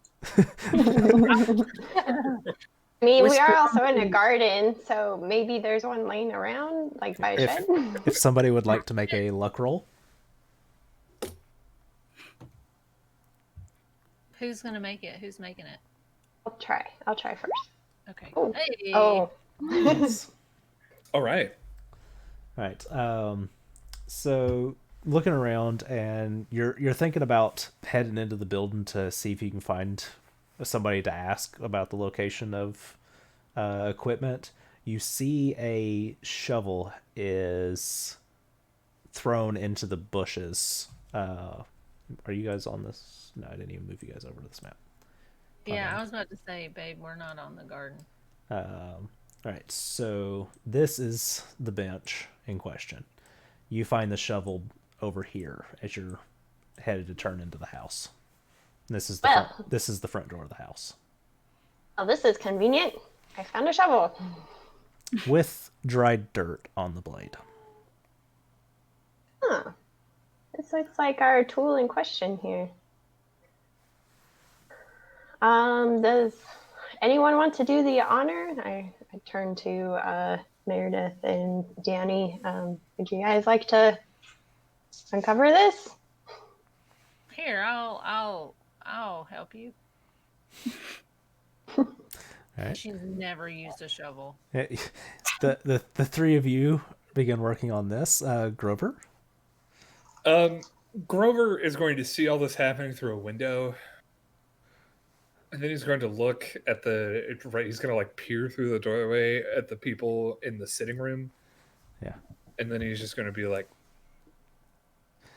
Yeah, I feel like you're probably in that big entrance area in the middle. Yeah. You can see out the front door to them out. You see their heads. He's just going to turn and walk out to the three of them. And he's going to offer out his hand for the shovel. watching these people struggle with it. I've done nothing. Like, I have no idea how to use a shovel. Right. As he takes off his navy sports coat and rolls up his sleeves and Would you mind holding this for me, please? I mean, like, I don't offers out take his it. coat. I don't I'll, take it. I'll take it. Pass it here. Thank you, Mr. Evans. And then he begins digging. So while that's happening, I'm just thinking, I did remember to put the shirt back on, Mr. Hess, right? I kind of just say that out loud under my breath. I'm just like, did I remember to do that? I hope so. Should I roll a strength check, perhaps, to start digging away? Sure. And see how fast you accomplish the job. Well, given my previous rolls, boop. Shucks. I will use 18 of my luck to Okay. get this That'll done quick. Nice. So you do make fast work of it, and about 2.5-3 feet down, you make contact with something with a shovel. Oh, appear to have found something. And this holds up wave the of shovel. stench comes up to the three of you, or to the four of you. Oh, Oh, well, Ooh. I'll be damned. Grover, Does it smell like yeah, rotting? Grover, you would be very. You would have known this smell, I'm assuming, in your line of work. Yeah, is it decomposition? Decomposition. Lovely. Well, I don't it know about the other appears- three of you. Well, it Ooh, appears somebody as- forgot to put out the trash.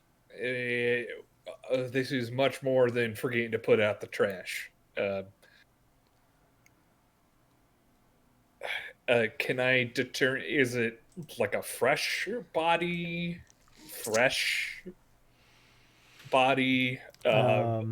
Or is it a like I said, a skeleton? Like, how decomposed is it? Trying to think of timeline. Probably- or for a skill a check. skill. But, It'd probably be medicine, perhaps natural world. well, I do know that it's been about 5 days since this dirt has been settled. It's by my estimation. so I'm just yeah, asking. It's definitely not a skeleton. It's Okay. in middle of decomposition. Are there any identifying marks on the body? Of like, yeah, are they wearing clothes? Or are they Yes. like? Is it like wrapped up in a rug? Yes. So the shovel that you made contact with is a very hastily wrapped fabric of some kind. As you you begin pulling the body up out, or you do. Yeah. He begins pulling up the body. It is a young woman wrapped in what appears to be a drape of some kind. Is the face intact? Yes, relatively. Once it's uncovered, I got a picture. Your last picture? No, I think that's my. Oh, yeah, that is. Yeah, that would be. If there's anything you get a picture of. Yeah. Yep, that's my last picture. That's your last Ow, picture. damn it, wet. All right. Well, this is Are there any wounds on her body besides the decomposition that we can see? All right. Make a. I want to say medicine. Did any of you actually train in medicine? Oh, Is everybody at 1 on medicine? I'm not going I to have 21. You have 21? I did put, yeah. do it. All right. to do what? 1 of 5. We'll do a medicine check first, and we'll go from that. It was not a pass. Oh. All right. And then get a spot hidden from you as you continue. Nope. search. From me, Grover? Anybody that's starting to take a good look at the body. So yeah, Grover for sure. Alrighty. Boop. I'd like to also have a Nope. look at her. Right. So I'll roll. Beautiful. Fantastic. Because this is a Nice. spooky, scary, supernatural game, Yeah, dude. is this the caretaker? Does this look like the caretaker that's inside? The appearance is pretty close. See, Lazybones is putting that together. I'm not sure with a roll of 7, or I'm not sure with a roll of 79 if old Grover would be. So put that yes, together. Danny. But Yeah, go ahead. no, I will let you resolve this. So Okay. I wasn't gonna roll, and then Yeah. there you You're like, sure. So Danny, you do notice that this woman does have sort of a similar appearance to the woman that was carrying the baby. Not dead ringer, bum. Hold on, pause. I know who Star Wars, Lego Star Wars Obi-Wan Kenobi is. Oh, you so figured it out. I need to say hey. Okay. Hey, Lego Star Wars Obi-Wan Kenobi. Okay. I got a text. I had to say hey. Okay. Okay, you're good. Fair enough. All right. So there is certainly a passing resemblance despite the various states of decay. You notice the body has already gone through the discoloration, but you notice along the neckline there seems to be indications of possible strangulation.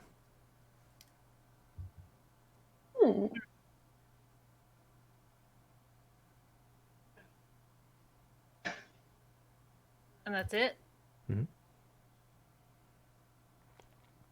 I would say at this point you all would see the resemblance, but not the markings that she saw. I'll use my pencil and I'll go, ew, what's that right there?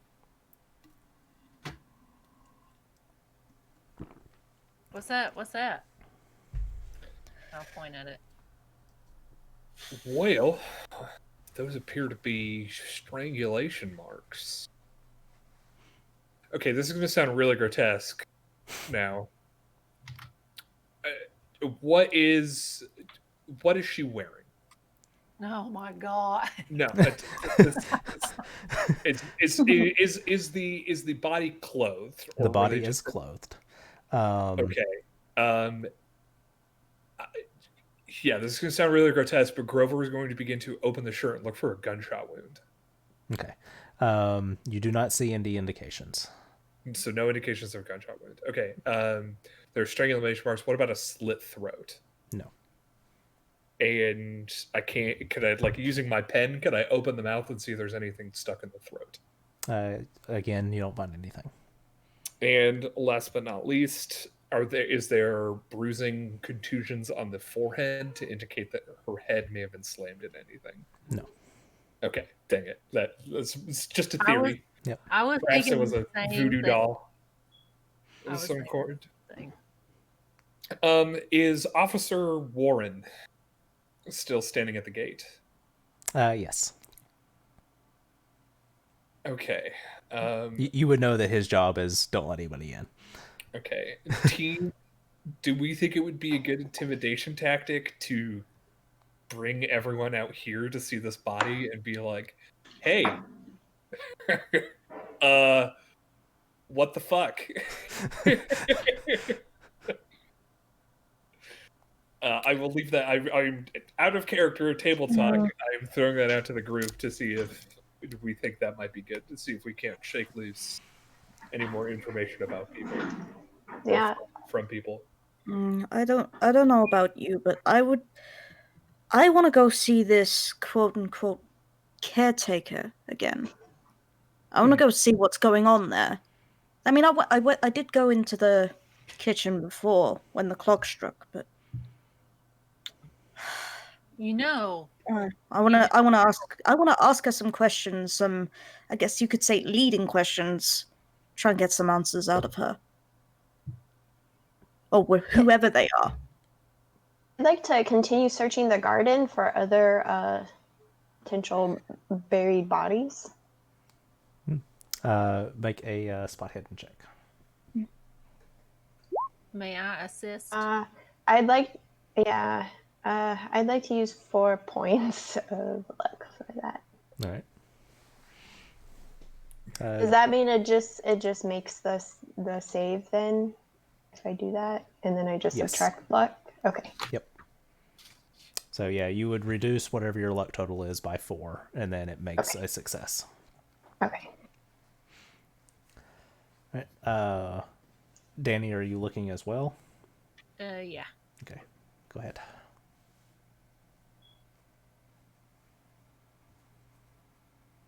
What is it? What am I doing? Spot hidden. Oh, nice. Whoa! Extreme. Extreme. I'm ripping up bushes. I'm just kidding. Not the roses. The petunias. So you guys begin searching around, and the two of you find 2 different spots that have been dug up in the past. There are indications, probably a year or better, but you see the growth discrepancies in the garden. And one of them would be here, and one of them would be over here. I think I found another spot. I think I did too.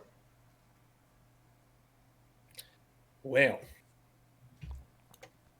Oh, wow. Well, hell. It appears as though the Hesses have some skeletons in their garden. No, that didn't quite work.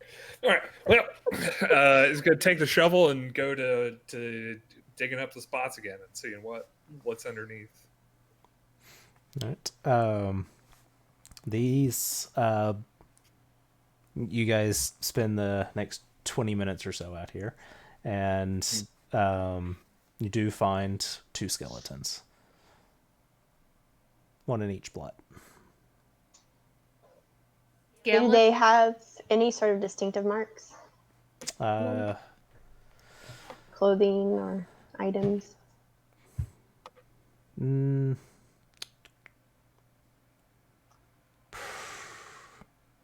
I'm guessing probably like tatters of clothing would be left.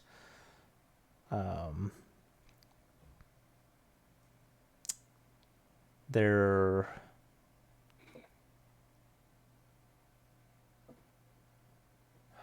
probably nothing really giving it away.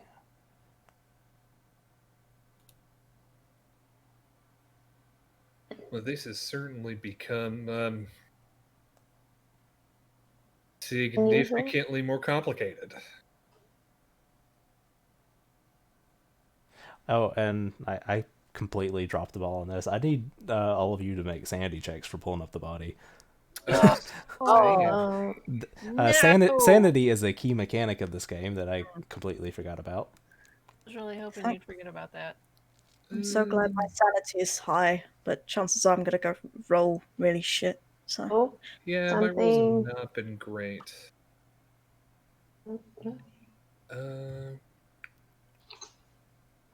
Let's see. I think. Oh no! oof. You roll for sanity. You just click on it. Okay. Up at the top. But not in edit mode. Yes. All right. Let's see. Hope this works. Boop. Nope, that didn't work. My sanity field is blank. Perhaps I forgot to fill that out. It is equal to your power. Oh, power. Oh, perfect. All right. Well, Yeah, just click on power. yeah, I'll just roll my power. Okay. Yeah. Whoa! I've seen Whoa. bodies before. Ooh. Yeah, Hey, this let's is no put big some of deal. them in the ground. Sorry. All right, Daisy, I need you to roll a d4. Clearly, the books have not prepared me as well as I had hoped. Different out in the field. Oh, Your All sanity is theory. yeah, no your practice. sanity is reduced by 1. okay. That was good. That's right. You're a little unnerved by this. Look queasy. Looks like somebody's trying to clean house.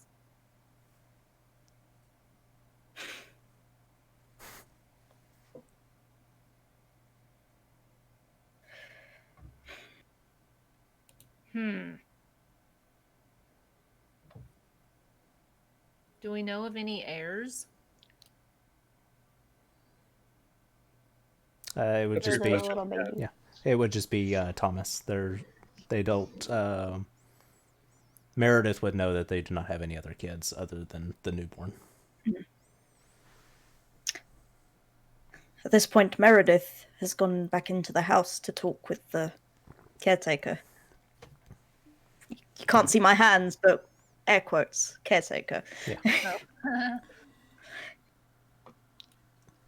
All right. As you're going in, do you head back towards the kitchen first, or?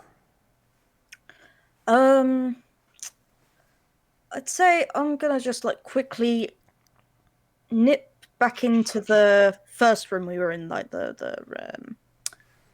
what was it, like the main room? The And- sitting room. Hang on, I'll go back. Yeah, to the sitting room. Because I think I probably this room. I left my violin in there. It's stupid me. It goes everywhere with me. And for some reason I left it in there, so I just quickly grab it, and then I go into the kitchen. When you go in there, the police officer and the caretaker are in there. The caretaker is sitting on the couch over here and is just finishing feeding the baby. Okay. I think before I Probably speak how much with time has passed, probably burping the baby at this point. before I speak with the caretaker, I'm gonna pull the officer aside. Like, I'm just gonna kind of be like, "Excuse me, a moment. Could I just speak with you outside? It's important." And he eyes the 4 people that aren't paying any or much attention to anybody. Everybody's fallen into just minding their own business in various spots of the room, and he nods and he says, Everything okay, sir?" Well, you see, my I guess colleagues now. Maybe I don't know what our position is, but we've just found a rotting body in the front garden. I don't know what else has been found, because I left soon after we found the body, but there is a body, and you're not going to believe this, but it looks like one of the people who is currently in that room. Like, I take it I would have pulled him just outside of the room, just out of earshot, and I'm just like, the decomposing body looks a bit like the caretaker, and it's call me mad, but we all saw what we saw. I just wanted to let you know I'm about to go ask this caretaker some questions. So yeah, basically, if you see anything weird, can you go grab the others? Basically, if you see anything start to happen. Yes. I think they're still out. I think they're still outside. So, unless they've decided to, I guess, move back in. But Have we started to come back in? It's up to y'all. Well, I mean, it took us like 20 minutes to dig up the other 2 bodies, so we're probably still in the process of doing that. Yeah. Probably. Yep. All right. The officer just sort of nods and tries to position himself in the big room where he can see the room where everybody's in and the front door. Okay, so And you see him Whereabouts take an was- awkward position, puts his hand on his gun. so roughly whereabouts would the caretaker be sitting at this point? Okay, around there. I'm just going to kind of I guess tap her on the shoulder and be like, "Excuse me, can I just have a word with you? Just and I kind of point over to the table over here. Just can we just have a brief chat, please?" And I just smile very calmly, very sweetly, like as if there could be nothing wrong. Just putting my charms on, you know. Of course. my Would you like to make a musician charm charms. check? Because I think that is Sure. a skill. Yeah, no, I mean my charm skill is like 52, so Nice. How charming. yeah, charming. Apart from when he's stressed and then he's all snarky. So, so this is gonna go terribly. Just watch. I knew Ooh. it. That's Ooh, so that's sad as well. That's so sad. Come on. I'd luck it. You're only That's 3 true. off. I can luck it. I'm gonna luck it. I'm gonna luck it. Yeah. I'm gonna take 3 points out of my. Luck. Yeah, 3 points out of my luck, and oh fuck, Yeah. God's sake, I did. You're fine. You forgot to edit. You knew what I mean. I forgot to press edit. There we go. It's fixed. It's fine. Ignore that. All right. Whoops. You're good. We good. And she sort of smiles and she's still holding the baby and follows you. The baby's probably about 7-8 months old. Okay. I'm just kind of like, would you mind if I mean, you've been looking after Thomas for a fair while now. Would you wouldn't mind if I took him for a little while, just to, I mean, I mean, you did seem to be friends with the Hesses, so That- I guess make a persuasion check. okay, my persuasion is much worse. It's a 30. Hey, Okay. There you go. Because you were so charming. Yeah. There you go. Extreme. Sorry. Extreme. She hands you Thomas and takes a seat at the table. So as I sit down, I kind of position Thomas on one knee and kind of just gently, like as I'm kind of talking, I'm kind of like gently kind of bouncing him on my knee, like. And I'm just like, okay, so right. First of all, tell me, what exactly did you see again when with the whole situation? Did you were there? You would have seen it. I didn't What see did you- anything. I what was did you- upstairs you seeing the didn't baby. see? Oh yes. Okay. Did you hear anything aside from the chimes? The commotion, the panic down here is why I came down, and then Mr. Bradshaw stopped me at the door to the dining room. Okay. Okay. Okay, tell me. I mean, I've known you. I've seen you around a fair bit. I've been here quite a few times. Friends with the Hesses and all that. This caretaker is new. I wouldn't have even seen her recently. How? I mean, it depends on how much time you've spent recently. I mean, I was thinking maybe in like the last month. Like,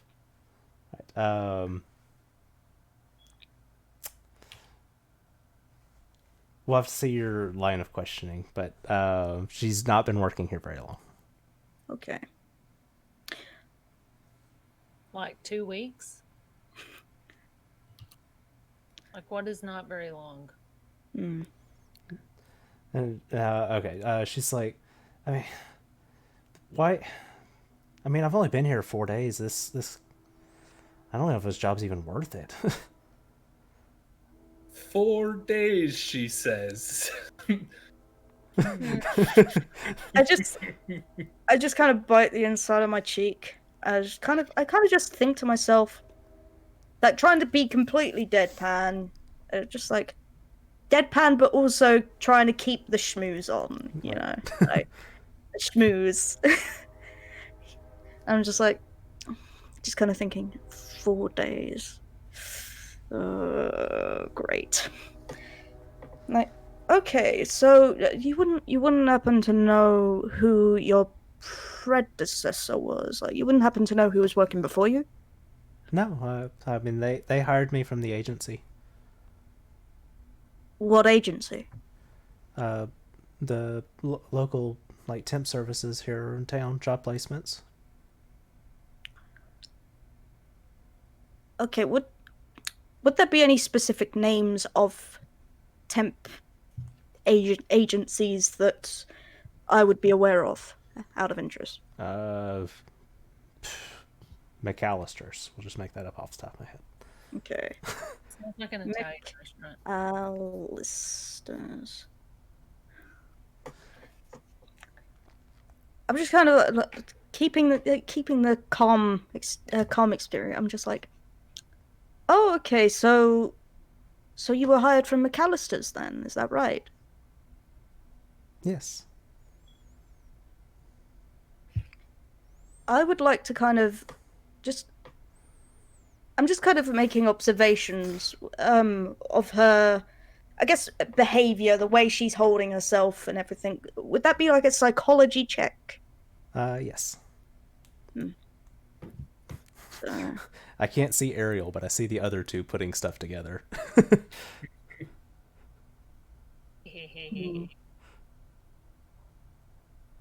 It's very difficult to read, but she seems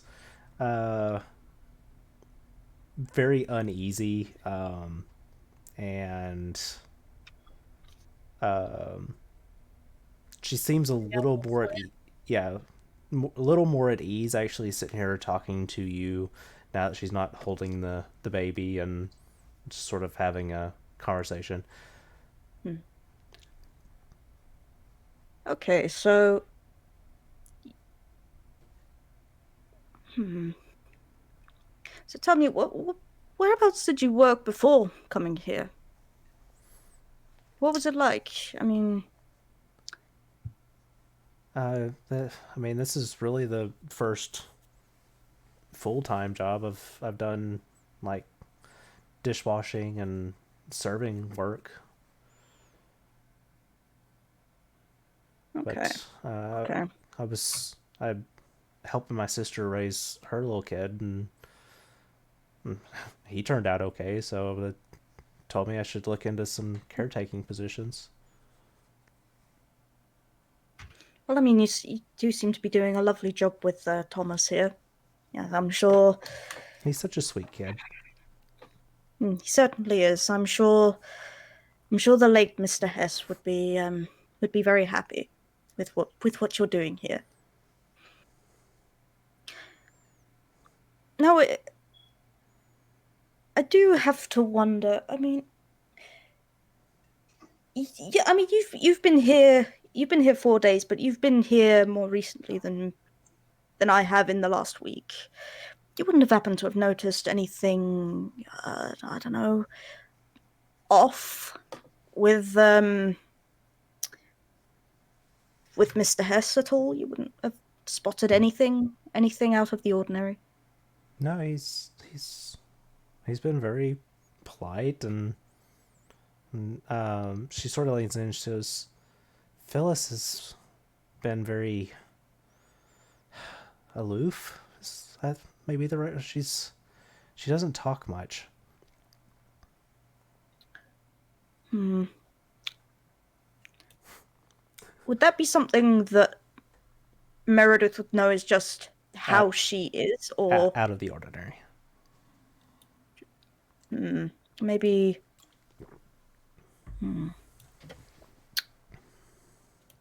I think I might direct my line of questionings to her in a few. Maybe when the others are back, but No, it's just that there was something. I don't mean to alarm you or anything, but we've recently found a body of all things. You see her sort of point in the direction of the dining room, like Not that, but no, in the garden. another one. Another one. It looks to be Another. a few. Where was that voice? Where did that come from? Yeah, no, it's appeared to be, according to what the others had said, a few days or so old. Oh, it's very God. very unusual. Maybe I do need to find a new place to work. Perhaps. In the garden. Perhaps. Actually, I don't mean to upset you further. I mean, it's okay if you don't wish to see this, but would you mind coming into the garden and examining the body with me, just in case you may have seen or heard or anything? Just any answer. She goes but like really wide-eyed and starts like shaking her head like, no. What? I You're gonna mean, make this person go insane. I barely make minimum wage. I don't want to look at dead bodies. I understand, but I thought I'd ask anyway. I'm going to ask Phyllis next. It's just we need answers, and I mean you'd understand that, surely. You know. Either way, it's been lovely talking with you. Sorry. What was your name again? I don't know if I caught your name before. Cecilia. So Cecilia. You're breaking my heart.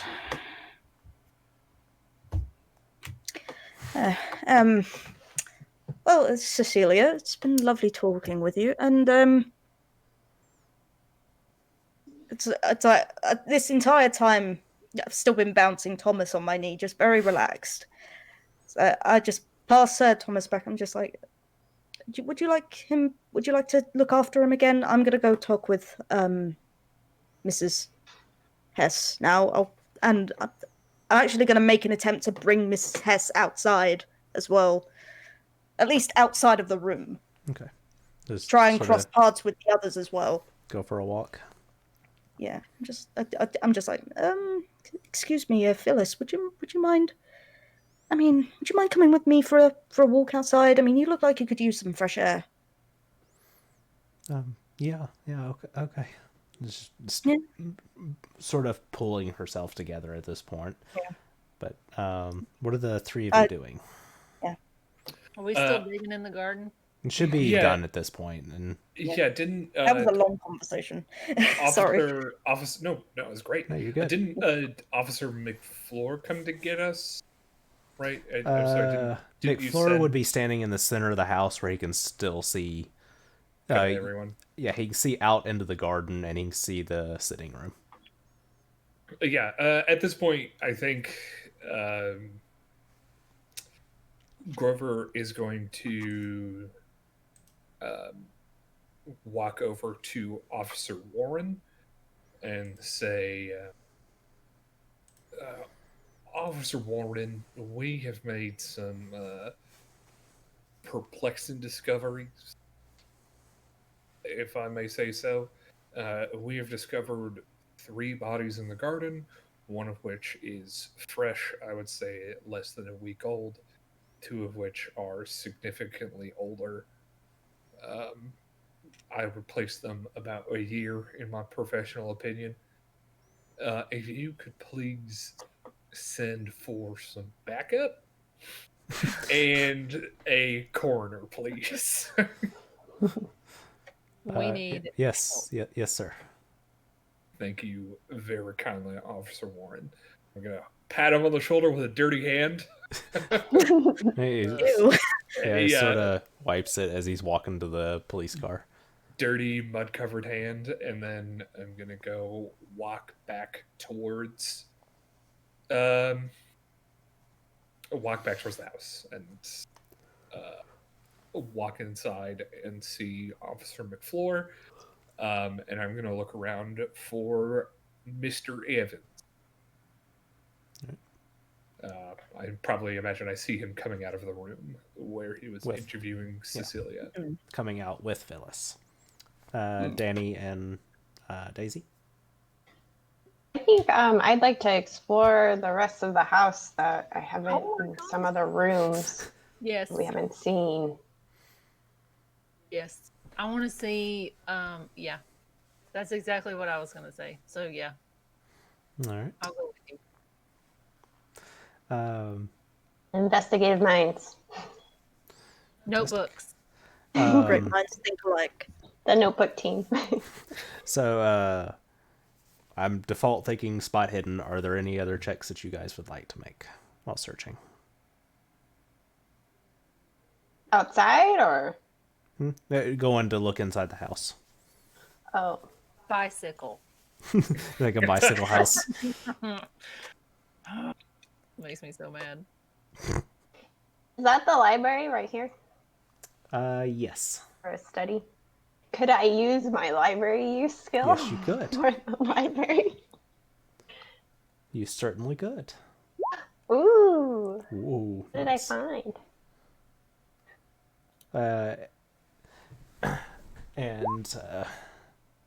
Nice. I'm helping. Are you in the same room? Yes. Okay. All right. Do I? Sorry, I just had a really good idea. Okay. I think I know where to go next, but I will let them do this first. Okay. All right. Are we getting close? Possibly. We warmer? Yeah. So the two of you are scanning the room. Assume you sort of branch around, and you bump into each other in front of this shelf. Everything seems to be in proper order that it should be in library use, except for this section of books. It automatically strikes you as odd. The placement is wrong. Everything's out of alphabetical order. Just your brain immediately tells you these books are wrong. Interesting. You, Danny, are drawn to it as well. There is a scuff mark on the floor. And Daisy, as you reach to grab the book, it's not a book. It's a false panel, and it opens a little cabinet. I thought it was like a big door. Yeah. It opens a little storage cabinet. And there is a small shoebox in the middle of the cabinet, and a safe on the floor. So the scuff mark is from somebody moving the safe? Wait, what? Yes. Looks like the safe had been dragged across the floor. Oh. Is this safe locked? Yes. Yeah. What kind of lock is it? Open it. What'd you say, Daisy? What kind of lock is it? Oh, the rotating dial. Combination lock. Is there a glass, like a shot glass, or is there a glass around? You would be able to find one in the dining room or the kitchen. Okay, I run to the dining room, I grab it, and I run back. What in the hell is that woman doing? Sorry. Yeah, use your feet through the house. Boom. All right. Is Daisy doing anything while she runs off to do that? I'm just kind of looking around and kind of inspecting, but I'll wait for her to come back. All right. I'm going to try to open it by like listening to the clicking. All right. Make a listen check.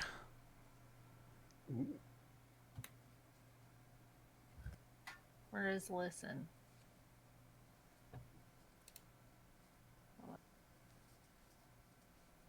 Oh, there it is. Very nice. Ooh. Yeah. Got it. Fantastic. All right. So you listen. It takes you a minute. First attempt doesn't work, and you lean in and listen a little harder. And Can you I realize, tell her to go close the door so I can't hear everybody outside? yeah, that'll work. Okay, door's closed. You work at it just one more attempt, and you realize where you missed it, and open the door. There is stacks of money on the top and a jewelry box on the bottom shelf. 2 shelves inside the safe. I'll take the money and I'll like flip through it to see if there's anything in like stuffed inside, like a slip of paper or a note. There is not. Just straight cash. Can I look in the at the piece of jewelry? Yes. The jewelry collection is odd. Nothing's there are very few matching pieces. It seems like a odd assortment of jewelry. Okay, question. You did say that there was a drag mark on the floor in front of the safe, and it looked like the safe had been drug across the floor? At some point, possibly. The drag mark is what led you to the position. Is there a way we can try to drag this safe out? Try. Like we drag the bench. Is the bench all... Somebody moved this recently. Maybe there's something behind it. And we should look. Let's try. Her. Oh god. Oh man.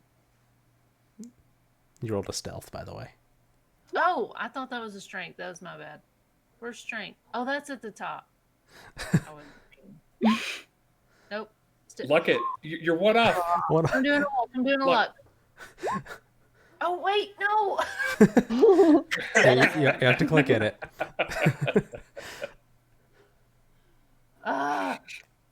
Don't look at the rolls. Don't look at the rolls. That happens so much. Nice. Every time I've run Call of Cthulhu on Roll20, that happens like probably 80% of the time. Because you have to remember to turn edit on.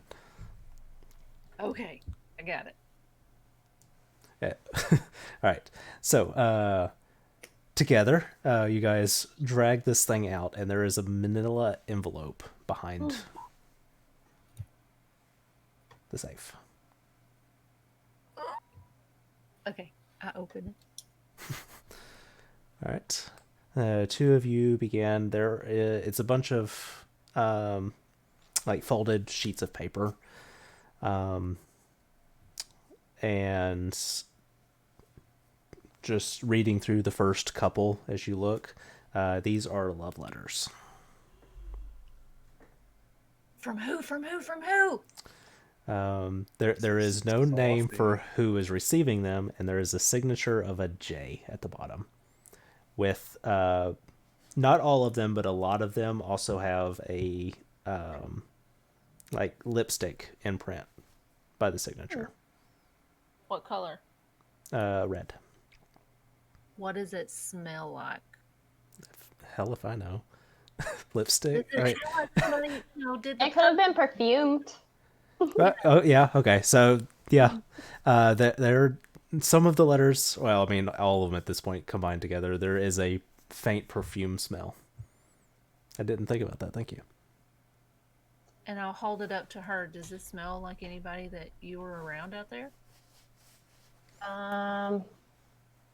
Smell is the strongest scent tied to memory. Yeah. Is Right. there a smell still? Is there like a remember skill? I'm trying to remember. Smell skill. I didn't put anything in mine. I think Bicycle. bicycle. Definitely a bicycle check. Yes. I don't know why I keep opening the book. I can just open one of y'all's character sheets and look at the skill list. Yeah. That's a good Track? I don't know. track, maybe. Yeah, that might actually be Yeah. applicable. Hmm. Give it a shot. Nope. I try it. Sure. Oh, it's so close. Well, I mean, it's not so close. It's 14 points. Yeah, I don't think you even have that much. No. All right, you guys do not recognize either the lipstick color or the perfume. Well, maybe we can kind of keep that in mind for the next time we're around the other dinner party guests. Yes. Carry it around like one of those samples. From Exactly. I used The to 1920s lush.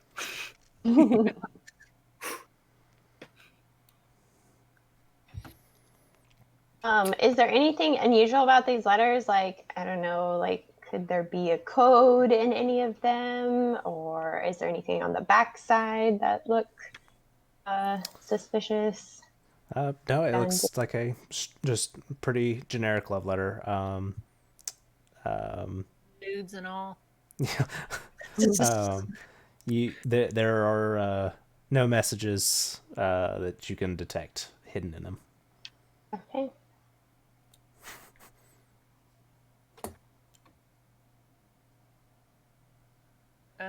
Maybe we should put this back. Yeah, we should probably scoot it back, but we should take the letters with us, I think.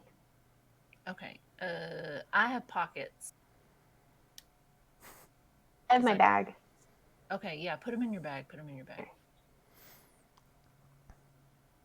And then we'll try to push the safe back in. All right, and we come to the others, and Phyllis is saying, "Meredith, I'm so sorry, dear. I mean, we're really hoping this will be a big chance for you. I mean, surely you could still work something out with Bradshaw." I'm sure, but I mean, it's my involvement in all this isn't important right now. What matters is that, I mean, James is dead. So I mean, that's the concern here. Okay. Here's Lazybones theory. Here's my theory. Okay. Phyllis caught old Jay, doing some philandering. Magic. And Profit. Sacrifice. Yes. Question mark. Profit. No, but Phyllis caught Jay doing some philandering. She did some magic-y things and sacrificed old Cecilia. And then this new Cecilia is a demon of some kind that did spooky, scary, murdery stuff on James. But that doesn't explain the other two bodies. I don't know. It sounds like she just cycles through the nursemaid. Is it nursemaids? Is that what was A caretaker? It sounds like she's just a general, like, house maid lady? Servant is a strong word Yeah. that I don't want to use, but aid. I mean, I have an alternative theory. Sure. Seeing as we I mean, obviously Meredith wouldn't know the stuff that you currently know, but I've been making notes anyway. It was only signed with a J. It could be Jessie. It doesn't have to necessarily. Jessie and Mabel Barton, the wealthy couple. Question, because I think I may have misconstrued this. Were the letters signed J or addressed to J? Signed J. They were signed J, and they had lipstick and perfume. Yes. Okay, so either there's another person that we don't know of, or Jesse or James We're into some funny stuff. Spinsters. Yes, Or they were catfishing. Isn't that what it's called? maybe. Who knows? But the question that I want to ask Phyllis is, how long has the maid been working here? But I can't ask that because that's too metagame. Borderline. Yeah. So can I perhaps prompt Meredith to ask Phyllis how long has the maid been working here? Friend, you do not have to prompt me because I was already going to ask Okay, that. excellent. We are all on the same wavelength, and this is great. Yeah, it might take a little while to get there because you've got to schmooze. But it will get there. I love the word schmooze. Me. But yes. And So yeah, back to when you said that James's dad, Phyllis just sort of like wipes her eyes and knows the tissue. And she definitely has the look of somebody that has cried so much at this point there's nothing left. I would like to offer Phyllis a friendly hug.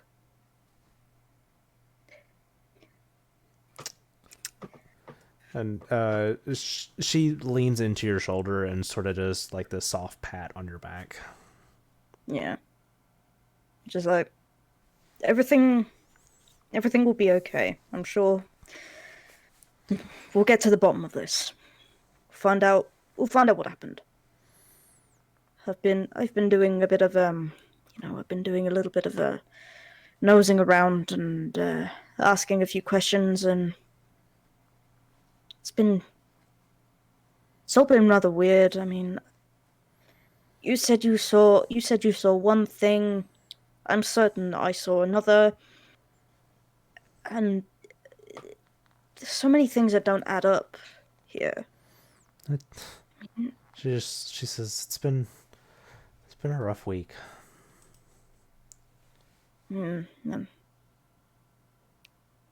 Wait, rough week? Oh.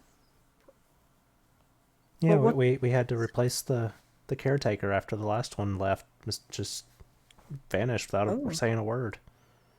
Oh, that's unusual. I'm trying was to keep she a straight acting... face on seeing the two of you staring at me. Vanished. That's a shame. I mean, she didn't say anything at all. She just Nothing. It's so unlike her, and we had to call up McAllister's and get somebody out here to help us with Thomas.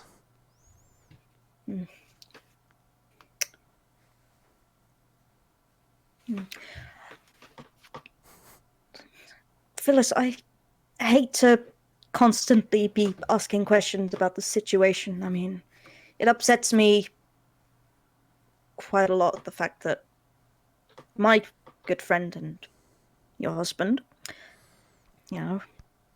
he's passed on. I'm sure he is in a much better place. I mean, but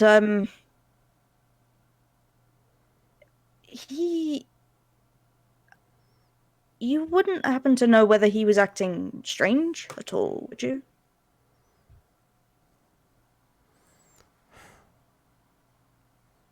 I can't really think of anything. Nothing whatsoever. Nothing. I mean, I you know what mine and his mutual interests happen to be, with occult investigation and that sort of thing. You wouldn't. It sounds daft, I know, but you wouldn't happen to think that maybe something strange like that could be going on here. I mean, it certainly seems possible at this point. I mean, he just died there at the table, and none of us can agree what the hell happened. Well, I will say one thing. I did a thorough check on his body, and there was nothing to indicate any sort of wound. Did you ever put his shirt back on?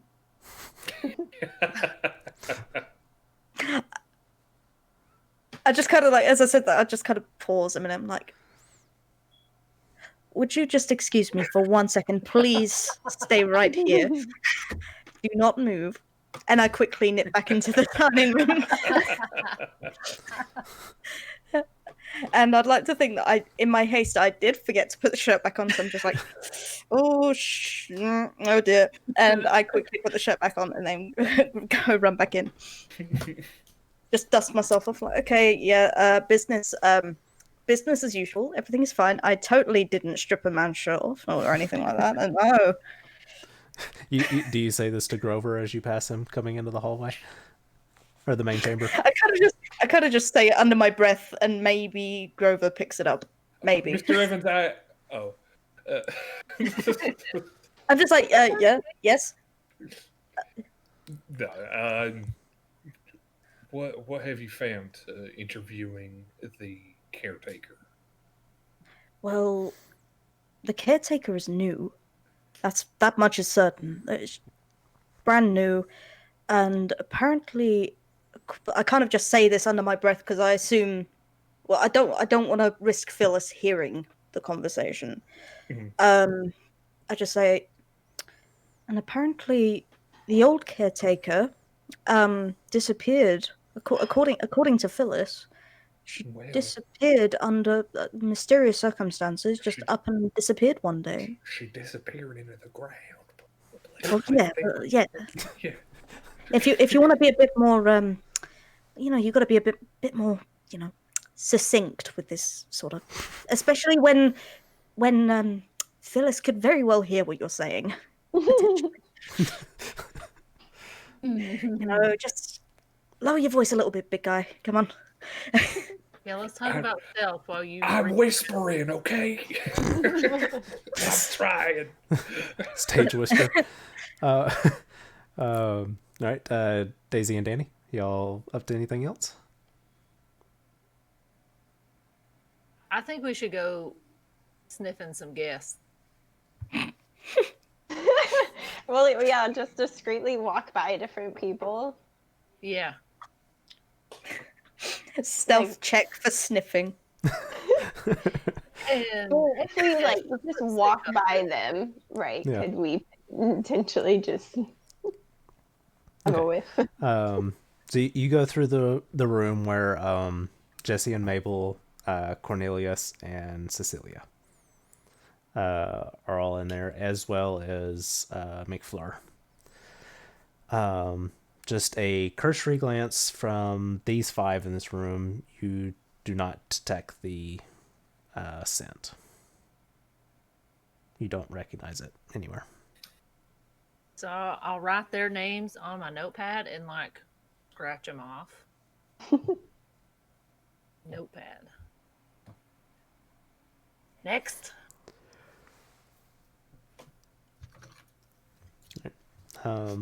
Smells don't match. Right. So the two of you step out here into the room where Grover and Meredith are with Phyllis. Y'all were in the same one? Okay. So yeah, the rest of the parties are in here, and you guys are standing out here with this impressive chandelier. Okay, I say, Meredith? Yes. Sheriff, sir? All right, I cannot remember what was it? That's right. Grover Huxley. Grover. Sheriff is fine. Okay, Sheriff Got a man. big shiny badge. I cannot think of it. Okay, Meredith, Sheriff man, can you accompany us to the kitchen for a minute? Certainly. And I cannot contain my excitement. I'm just so excited that we found something on our own. Have a lead. And Maybe. Phyllis sort of looks at all of you and just like looks back to the other room. Like, I'll be waiting. Oh yeah. I mean, Excuse me, I ma'am, just, and give her yeah, the- I just say to Phyllis, "Be right back, Phyllis. Won't be a moment." What did Phyllis smell like? What does Phyllis smell like? What a weird question. Why would I be sniffing a widow? I mean, that has a different meaning back home in Texas, but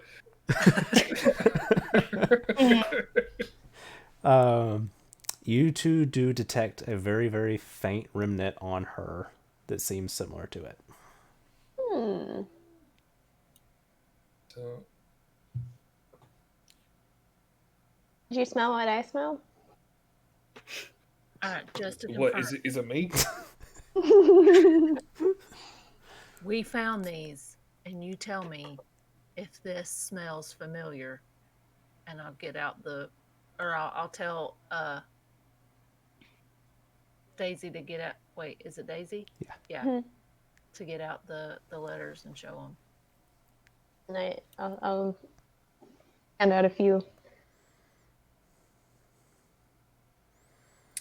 Smell that. Smell it. Smell it and tell me if that doesn't smell like. I'm smelling them. Yeah, they smell like Phyllis. Now, what in the hell are these? Read it. Or hidden in a very secret place. My dearest, the thought of your touch keeps me up at night. Long do I yearn for the warmth for In your warmth in my read bed. it in your Should head. have stopped. In your head. Sorry. It's a love letter. Right. Okay. Yeah, it's a love letter. Who's it from? It's from Jay. I assume it's from James.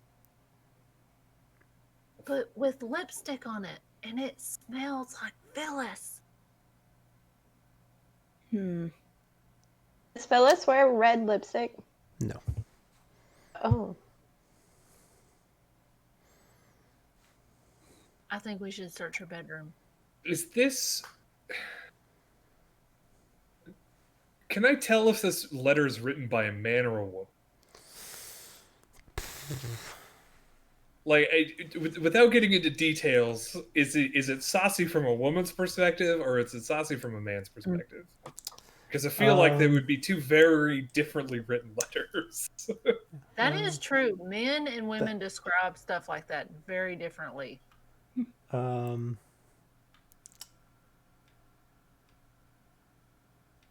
Was there a quick question? Would I be able to, like, if I were to look at the letter, and I mean, I've probably seen James and Phyllis's handwriting separately before. Would I be able to maybe discern whether it was either of them that had written it? Maybe it was someone else. That is fair. You would not recognize the handwriting. So it's not. But I would actually give Grover, for your line of work, it does seem as if it's written by a woman. Okay. I was trying to think of a check for it, but it was just. Yeah, I was going to suggest education, but Yeah. What psychoanalysis? That would actually probably apply for it. Analyzing someone's psyche, Yeah. perhaps. It's Freudian. Very It's Freudian. very Freudian. I was going to quote Nietzsche earlier, so I think it'd be very funny for a cowboy to quote Nietzsche. But I mean, Daisy would have appreciated it, I'm sure. Aww. I think we should go check her bedroom. Well, What's this last room that we haven't checked out with the papers? It would be upstairs. it'd be a like work study type thing. So, if you three would want to go check her bedroom, I'll keep Phyllis occupied. However, I would like to mention. I mean, I'm looking over this letter, and I know them fairly well. this doesn't look like either of their handwritings. So something in my gut tells me that this isn't from either of them. Right. Is it heavy cursive? Probably. Do they usually write in a heavy cursive? Mm. Would I they? don't know. I don't know. I think cursive would have been more popular in the 20s, Yeah, true. but Think I have an idea. I'm gonna go back. I'm gonna keep Phyllis occupied. However, I'm also gonna keep hand of the letter. So I'm gonna have a chat with. I'm gonna go have a chat with the Bartons. And what I'm gonna do is I'm gonna just kind of scribble on the back of this, because I'm assuming it's blank on the back. It's just written on the front. I'm gonna just make a few notes on this, show them it right up to their face, and see if maybe there's any sense of recognition from them, any at all, with who? with the Bartons, the ones who I feel are rather shifty. Right. Those are the rich ones? Yeah. Yeah, the really rich ones. Yeah. They don't seem to give any sort of response to it. Okay. Okay. Interesting. The three of you are headed upstairs. Before going upstairs, I'd like to check the work study. Okay. Despite the actual map, it's actually in pretty neat order. It's a large desk, and this seems to be where James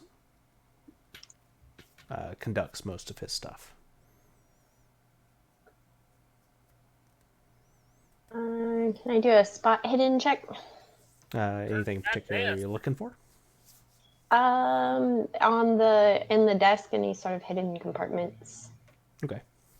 Yes. Maybe on the bookshelf. Ooh, Oh, I made it. very nice. There is a hidden drawer in the desk with a revolver. Oh! Well, look at you two. Really fast. Damn. Killing it. We're on it. It's a notebook team. Yeah, team Notebook. Killing the game. Like Blue's Clues. Trying to Is think the Go ahead. is the gun fully loaded? Yes. Fully loaded revolver. I feel like as Daisy just like pulls out this gun, I'm like, whoa, hey. Why don't you just put that down?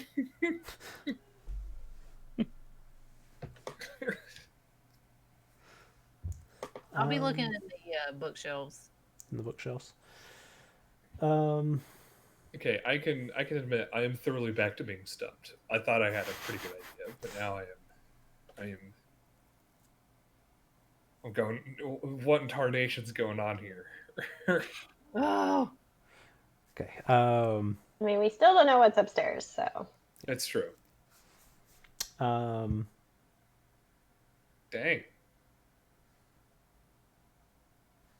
What? Oh, okay. The bookshelves seem to have a lot of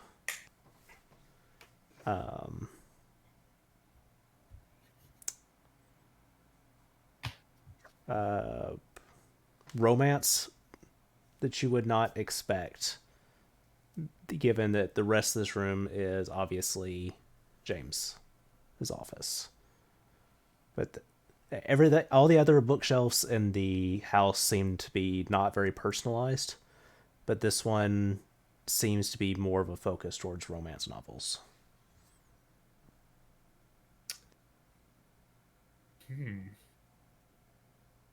Interesting.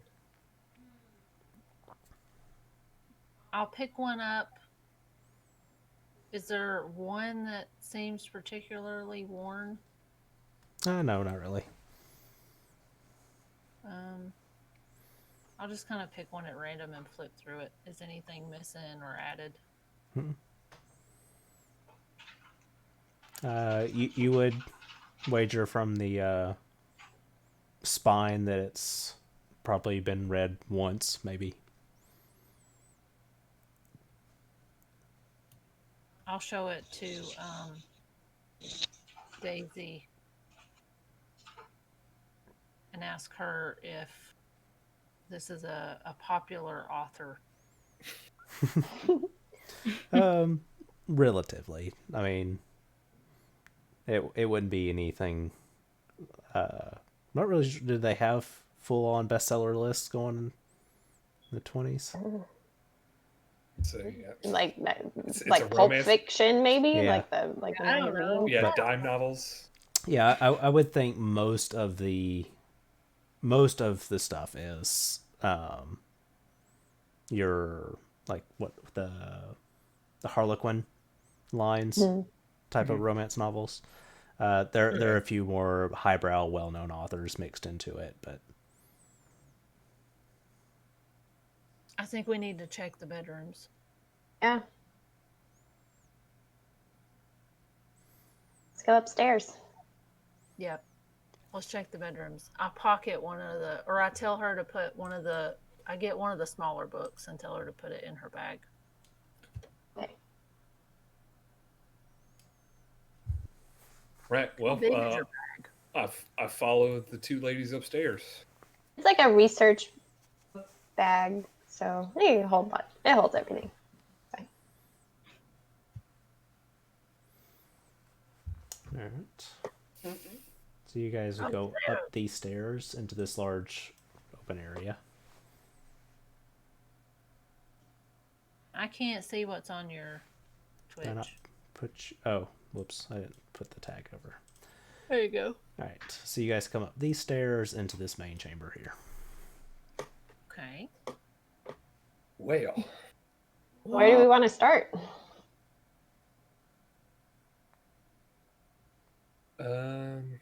Do you want to divide and conquer? yeah, let's each tackle a bedroom. All right. I'll Let's go. split the party. Split Split the party. Everybody's downstairs. We should be okay. Maybe. I've got a gun. Yeah. Go forward. I think Grover will go investigate this north bedroom here. Okay. We'll go into this tiny one right here. Okay. How do I ping it? If you hold down with the mouse. Long click. Okay, I'll go in here. Okay. Did you see it? Yep. Yeah. All right. So I'll go in the order of what y'all told me. Grover, you enter this bedroom. Quick scan of the room. It is obviously a guest chamber that is very rarely used. Okay, so it looks to be pretty clean. Are there any are there any bookshelves in here? No, that'd be a couple of nightstands. Okay. I would like to check this room as well. What would this room be? Right, as you lean into that. So you go through this, and you do notice that there is, there's that bathroom attachment. And then you lean into that room. It appears to be sort of like a large closet type storage. I'm going to look for anything that might be... I'm going to look under rugs. I feel like I feel like Sheriff Huxley has spent a lot of time catching smugglers and people hiding things, right? I feel like that might be a big thing. So I think he's going to be looking, checking underneath drawers for things, looking for false bottoms and things. looking under the bed, checking under rugs for hatches, anything like that. You do find a couple of compartments in places that you would expect to find them that are all empty. Well, shucks. We could take like a quick bathroom break in a minute. You guys want to take a quick break? Yes. We've been going for like 3 hours. I probably should have taken one by now. Let's go ahead and take a quick break, and we'll come back to wrap this up. All right. Sounds good. We'll be right back.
But Yeah. That button. Yes. All right, we're back. Thank you guys for hanging around. I'm terrible at this. I probably should have ran an ad during the break, but whatever. Nah, you good. Nah, no big deal. So we picked up. The party is thoroughly split, and Grover has found a guest room and storage closet that are unoccupied. Several smuggling compartments, all empty. Now, this room is Daisy, right? yep, that's me. All right, Daisy, as you enter this room, there are several suitcases piled against the back wall under the window that are open with clothes sort of like half spilled out of them. The bed is not made, and there is like sleepwear laying on the end of the bed. It looks like somebody just sort of tossed it on the bed. This is the caretaker's room. Possibly. That is what you assume. It certainly seems that way. Okay. It's not just like a general search. There's a specific spot hidden, right? There's nothing just kind of rummaging around that I could find. Anything interesting, suspicious, maybe? Yes. It would be a spot hidden. Oh, okay. Ooh. It's really hard to make sense of it all because they've recently moved in and have definitely not settled in. Well, I'll poke my head out to see whoever comes out of their room first and kind of wave whoever in to kind of help me look and make sense of things. And Danny, your room is another like study-like room with a few bookshelves and a desk. It's very decorated and made up and does not seem very lived in. I will check the books first because the bookshelves have been, the bookshelves. Check the bookshelves. And then I'll fumble through the desk. And that'll be about all I do. All right, spot hidden. Nice. Nice. You do find one of those books. When you touch the book, the bookshelf slides, revealing a small compartment with a rack of what are the Tommy guns. Ooh. It's got four. It's a machine gun with a huge drum barrel or Damn. magazine. Hello. What? I'm not touching that.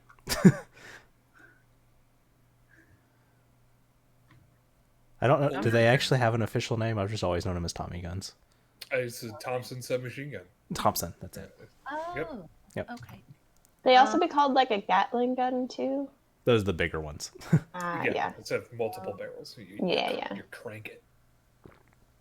So did I do that before or after the desk? Probably after. You didn't find anything at the desk. Okay. As soon as I find that, I'm gonna dash out of that room. All right. Daisy, you see her running out of the room. And my face is like wide-eyed. What'd you find? Come here, come here. What in the hell? Grover, you're coming out at this point. Yeah. What? Did you find something? Come look at this. And I'll show him the gun. Very cramped little closet with a rack of... Sam Hill, do they need that for? What in the hell? Most peculiar. What business were the Hesses in? Technically merchants. You just mercantile. Yeah. Mafia, got it. Yeah. Grover is certainly starting to put together that they're very heavily in illegal trades, alcohol. Yeah. And What? whatnot. They are profiting heavily from prohibition. Them and Barton's both. What the? All right, what'd you find, Daisy? I'm not entirely sure. I'm pretty sure it's the caretaker's room. Let's go. How about you guys come look and see? Maybe there's just a lot in here. I mean, maybe you guys can find something that I missed. Meredith, after the Bartons do not respond to the love letters, what else? What do you do? I'm just back to chatting with Phyllis, try and console her. I'm kind of also keeping an ear out in case, like, heavy footfalls coming from upstairs. Just like if there's any heavy footfalls, I'm just like, so anyway, yeah. How about the weather? Just like, just try and cover up whatever they're doing upstairs. Yeah. Get your violin out. Get your violin out. That's yes. I can. In my defense, it's 4 a.m. for me. Are you serious? No, yes, I am serious. I'm not kidding. No, yes. My brain. But yes, I could be like, right? I'm just like, look, it's been rather tense, and it's been rather tense. It's been an awful series of events. Some would say, I've forgotten the name of the book. I was going to make a joke, but never mind. This series of unfortunate events. That's it. Yes. Thank you. Strange voice from the great beyond. Yes. Almost Eldritch-like. No. Eldritch God. Thank you. So, yes, it's been an awful state of affairs right now. How about I just kind of addressed to everyone, how's about I put my talents to use and I play us all some relaxing music to try and, just calm everybody down. Take our minds off of everything for a little while. Wouldn't that be nice? It would, yeah. I get up and I start playing. Let's go with some. I don't know. Paganini. Why the hell not? Are you playing the Caprices? Hell yeah. Because why not? Well, make me a violin check. This is where it's gonna fail, and it's just gonna be like, Like a string with a literally, like this is like Break a a special string. violin. Please critical no. fail. Extreme success. Ooh, yay. Fantastic. Oh, brilliant. Brilliant. The one time I wanted it to go well. It is magnificent, and you notice, I'm picturing like violin players. You go into that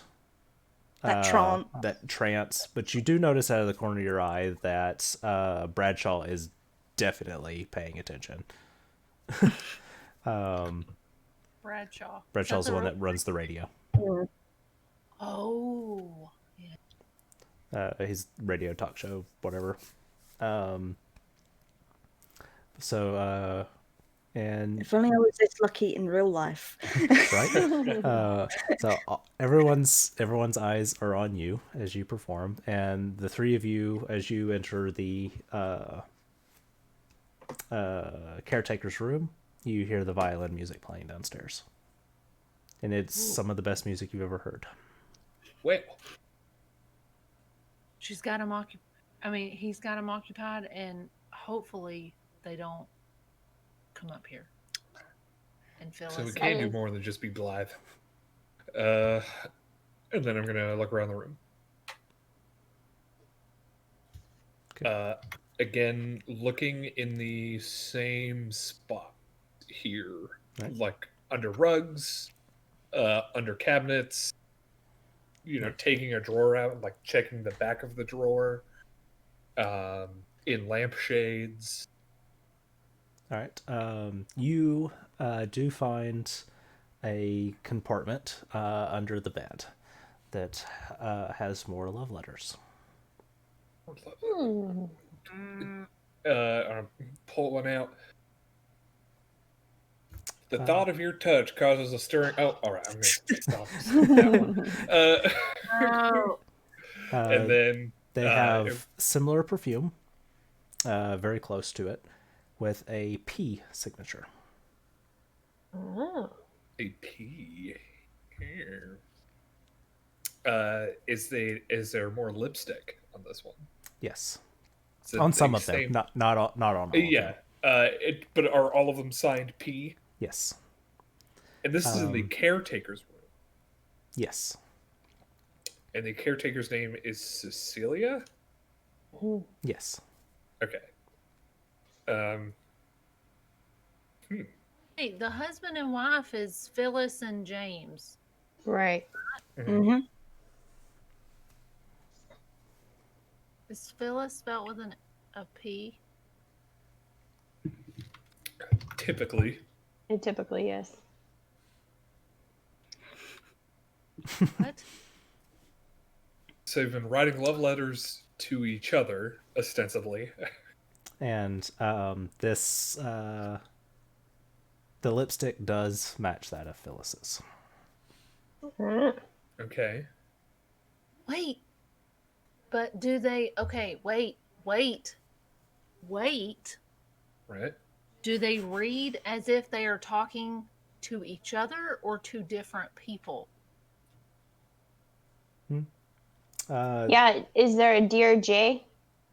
Any of them? You would find at least one in there with a 2J. Ah, man. Okay, and the original batch didn't have any addressees. No, none that Okay. you could find.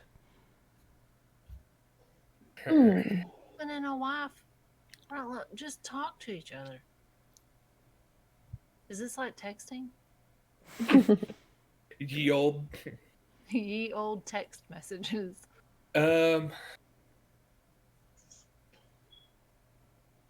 I don't know. I mean, I feel like maybe the love letters are a little bit of a red herring to me. Could a little be. bit. Yeah, because I definitely feel like they're just an eccentric couple that lives and they just like doing this. Well, I mean, Old. Yeah, I mean, could be another P or another J somewhere. yeah, it could be maybe. another J. The only other person in play who could be a J is Jesse. Right. Hmm. Is there another P? Not We from know- my list. Yeah. Do we know the name of any previous caretakers? We have not gotten that from Yeah. Phyllis, but I feel like that might be a good place to go next. Hmm. Yeah. Well, we- I can put these in my bag and we can keep searching. Yeah, let's hold on to these. Put just like one or two. You ain't gonna take all of them. So we're Yeah, in this room currently. Yes. Have we searched this room yet? You haven't searched anything on that half. All right. All right, Well, you let's wanna split go. up again? Yeah, let's go search. I assume one of these is the master, and the other is another like guest bedroom, or perhaps Thomas's room. All right. The Do you the want? noisery. Who wants which one? I'll take the master because I feel like I might be able to find something there. Although to be fair, I have pretty bad spot hidden compared to you two. So I We mean, can- mine's not that great. I've just been lucky. We can help. dice have not been kind to me tonight. I will go back into that little hallway. So I'll do. How do you do it? This slash this. I'll do that little corner. And I can Daisy? take this. It's kind of Yeah, because those are connected right there. Kind of Right. poking around. Is that a dragon head? yeah. Is there dragons? Did I miss something? It's esoteric. Oh, All right. So Daisy, doing a quick check of these two rooms, they are similar to this one in nature, very decorative. Not very used. Any books? Any You can Anything of make a note? spot hidden. That's a nope.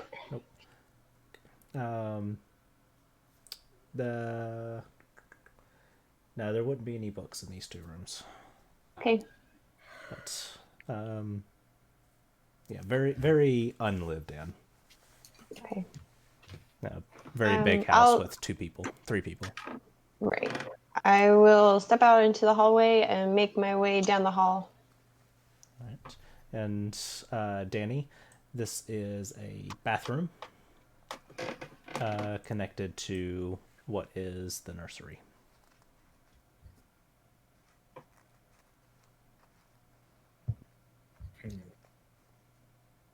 Oh, is that me? Yeah, Danny. Oh yeah, my name's Danny. Sorry.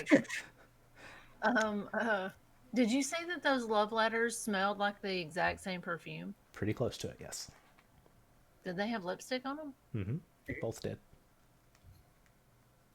Were they the same lipstick or no?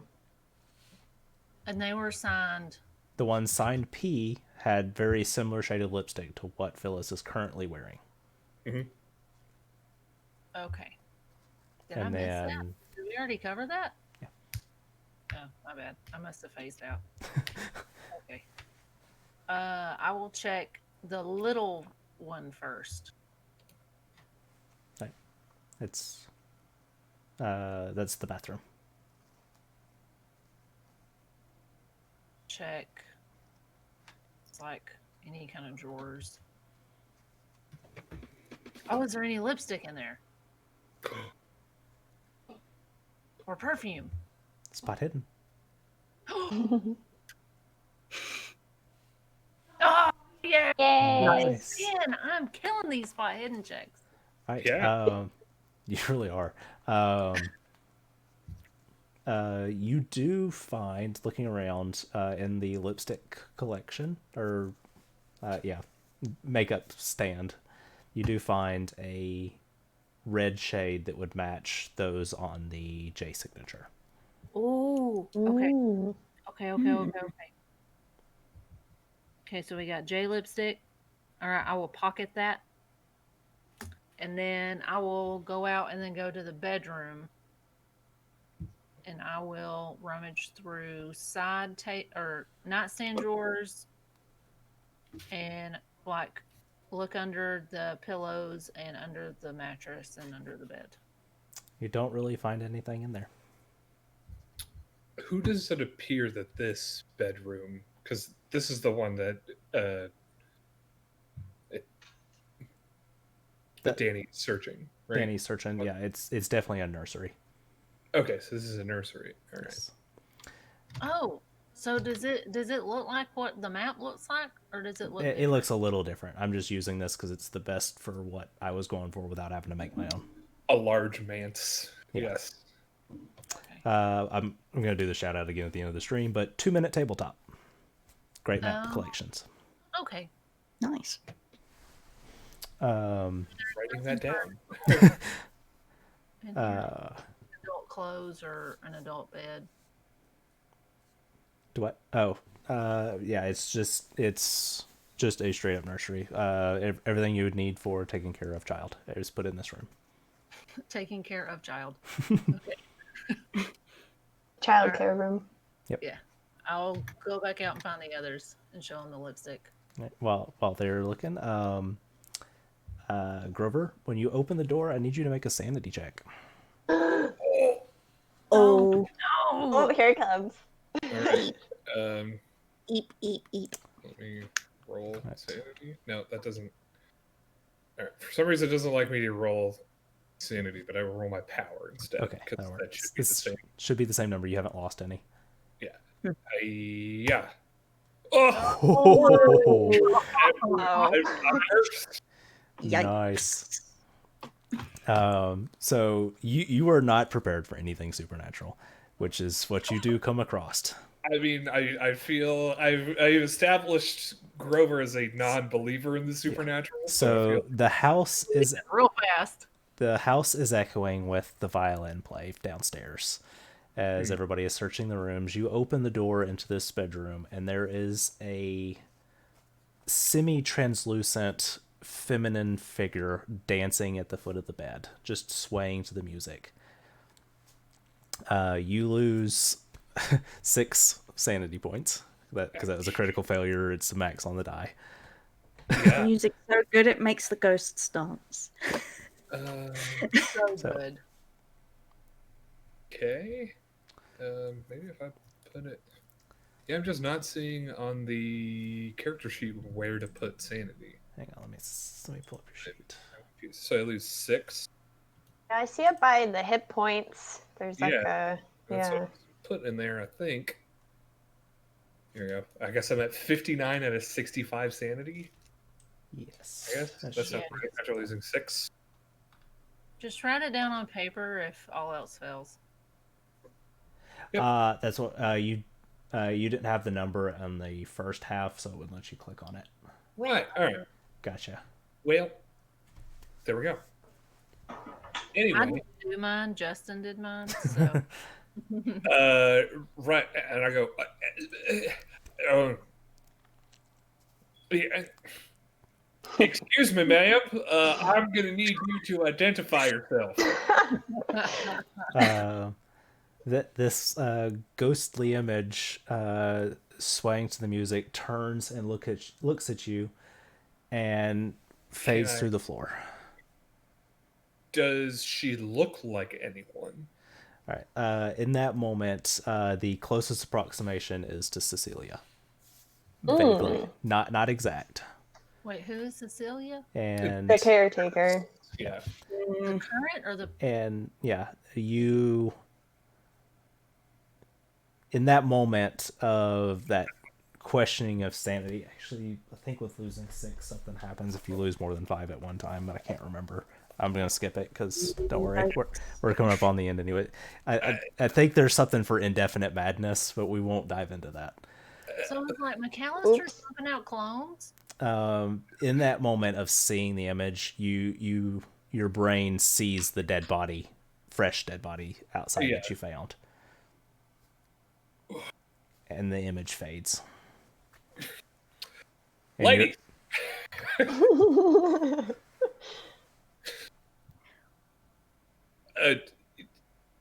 And I like run around the corner to where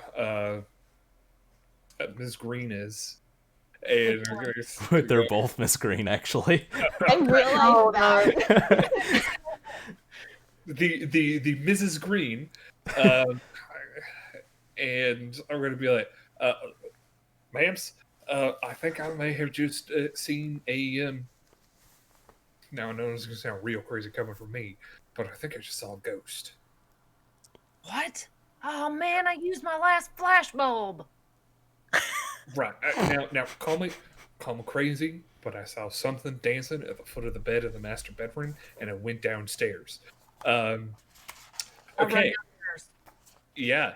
You should finish searching the bedroom and then go downstairs. I think maybe. Ms. Green, you finish searching the master bedroom. Grover's gonna run to where the Thompson submachine guns were, and he's going to grab one off the rack. Do they have the drum magazines like preloaded in them? Yep. He's gonna pull it, check to see if the magazine is loaded. Shoot a ghost. That's what he knows how to do best. You never know. No. And then he's gonna load it, and he's just gonna like very, very awkwardly like hide it behind his back and start walking downstairs. I'm clearing like 2 or 3 steps at a time. Okay, while they do that, I'm gonna take one last look into the room to see if I see anything. Oh, I made it. Nice. Hey! All right. You're in the master bedroom where the ghost was. Yes. Yes. Okay. Let's see. I've seen plenty of ghosts. That's fine. All right. what's while looking around, you come to the shit. I can't think of what they're called. The little table with the mirror, a vanity. Yeah. I knew I would find it. You approach the vanity and you're looking around it, and under one of the little storage boxes is a old black and white, obviously, photograph of a woman that looks a lot like the caretaker that you saw. Doesn't look exactly like Cecilia, but close enough that it's odd. Benny. All right, I'll take that in my bag and follow the others downstairs.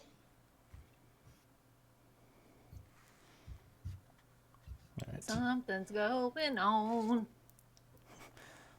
Are we gonna fight a ghost? We're gonna shoot it. I'm gonna Alright. shoot a ghost. I don't know what I'm gonna do. Take its picture. All Can you right. take a picture without the flashbulb? You could. It would probably just be Yeah. extremely underexposed. Maybe the ghost will glow when it develops. I mean, you could always try. Yeah, I think I'm going to in desperation. If I see it. If I Okay. see it. Since I reread the Sure. rule real quick, Lazy, roll me a intelligence check. Intelligence. All right, I've got a 50-50 chance. Hiya. I'm gonna, Oh, You I'm gonna use liking it? that Like it? Good luck. Good Yeah. luck. Okay. definitely. I'll go like that one. All right. All right. The mechanics on sanity: if you lose 5 or more sanity points in one turn, you make a intelligence check. If you fail the intelligence check, you roll for a bout of madness. It's Can you use luck on it though? yeah. I think so. I'm gonna say yes. There might be. I think the rule for luck is you can't use it for combat. Yeah. Makes sense.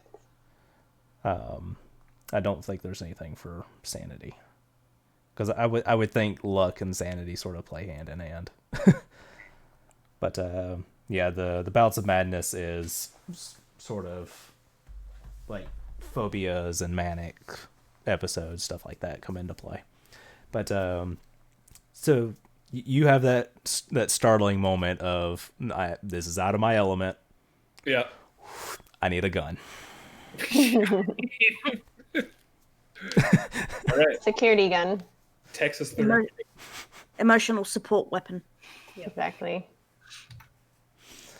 Yep. All right, so Danny started to head downstairs. Grover grabbed a gun, followed. Daisy ducked in to grab the picture. Is Meredith doing anything other than playing to keep attention? I'd say I'm playing, trying to keep as much attention focused on the room we're currently in as possible. Like all attention on me to make sure, because I'd imagine even though I'm playing, if Grover was making such a big deal about seeing a ghost, that'd be like floundering about and everything. Yeah, you definitely hear thump, thump, thump, thump, thump, thump. Yeah, I mean, plus also that room is directly above where I am, so I'd probably hear that. Yep. And Just- I need you to make a sanity check Oh, as okay. this ghostly image Ghost- descends through the I floor. knew it. I knew that was gonna happen. You are I the knew only it. one in the room that sees it because everybody else is looking at you. Wonderful. No. So, One of those violin players that sanity. sleeps with their eyes closed. Look at you go. You do suffer 1 because it's a ghost. It's a ghost. It's a ghost. You do have that. You do have that moment of questioning your own sanity. But there's this ghost-like woman that descends down into the room. Looks very similar to Cecilia, and you notice it's been a while since you've seen her, but it is definitely the previous caretaker. You've never had a lot of interaction because generally the caretaker's job is to take care of stuff and stay out of the way. But you have seen this woman in life. It's a brief moment of recognition. I'm just gonna keep playing, trying to keep calm. Just kind of acknowledge the ghost, but also trying to save face so that the others don't think anything's out of the ordinary. You know? And given your sanity roll, you do a good job of it. Oh, hell yeah. I'm gonna move on to list now. Ooh, another excellent choice. Fantastic. Oh, yeah. All right. And Get a picture. what? You coming Do I get a down? All right. Did I So, get down fast enough? you do open the door. I need you to make a sanity check. Okay. Ah, yes. Nice. You take one. You lose one sanity, Oh, okay. and is I don't have a flash bulb, yes. but I still have. Trying to think of what. Hope Kind it's of- well lit enough. Yeah, I'm trying to think of what kind of check for the. Trying to get a picture of this.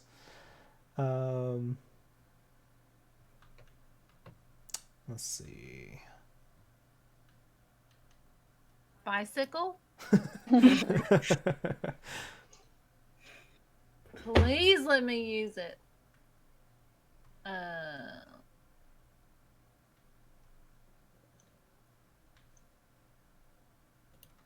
I'm thinking probably. I'm going to say a power check. This is just your pure willpower to get this ghost. Yes. All right. Got it. Nice. Ooh, I'm gonna get paid so good. All right. So you snap a shot, and this ghost turns and looks at you. And Oh, now shit. I need you to make another power check. And I didn't set up a stat block for this in the game. Uh-oh. I hurry up and I don't know. What do you do? Do you like? I try to set it up to get ready for another image. I don't know how those work, so I don't know how extensive it is to get it ready for another picture. Do you have to? Yeah, I like, don't know if you would wind the film. Do you wind it? Do Yeah, you you probably would. cartridge it? What do you? I don't know. Yeah, you'd probably wind it up for another film. Another shot on the film. Just like one of those disposable cameras. Basically, yeah. All right. So I need 41. All right. So the Grover and Daisy, as you guys are following in behind, you guys see the ghost go through Danny in retreat. Ugh. Yeah. I need the two of you to make sanity checks at seeing this. Actually, all three of you, or four, all four, because you all would see this. All right, well, let's see if I can pass a check. Boop. Yeah. No. I'm gonna like this one as I well. like this one. For another 5. All right. So you guys all hold it together. This weird image of this ghost just passing through in sort of a retreat. I turn to Meredith and I say, "Quick! What was the name of the old caretaker?" Make a education or intelligence. Which do you guys think would be better for memory? Intelligence. Intelligence? Yeah. Mm. Make an intelligence check for me, Meredith. Okie doke. Oh, Oh yes. Nice. You're so I He remembers everything. I know. I Yeah. know. Social security number. I know everything. Yes. Eye color, weight. The caretaker's name is Jacqueline Winter. J. Oh, Hey, all right. Is that spelled? Is that spelled Found with the a J. CK or a Q? With a Q. Jack- Mr. Evans would know that. Yep, you would know that. got her birth records. You got it. I was there when she was born. Yeah, you delivered. Plot twist: I am the eldritch being that you're hunting. I have a topic. Oops. How are all the other guests reacting to seeing? All right. Or So at this point, you guys charge in. The camera takes. I'm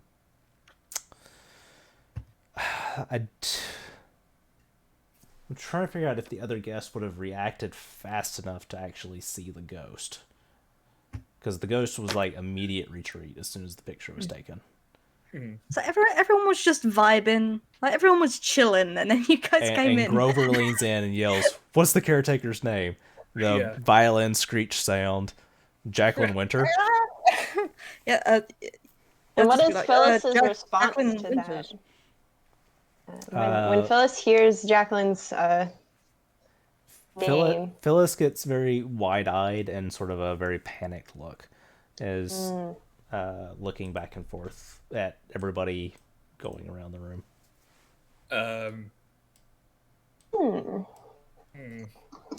I'm trying to be careful about like what I think needs to be done to based on like my knowledge as of a person as ghosts and what I think Grover would know about ghosts. But also what I know about ghosts I read in crappy dime novels, and I feel like Grover reads the same things. So there you go. so I feel like he's going to say he's going to hold out. Is the ghost like running away somewhere?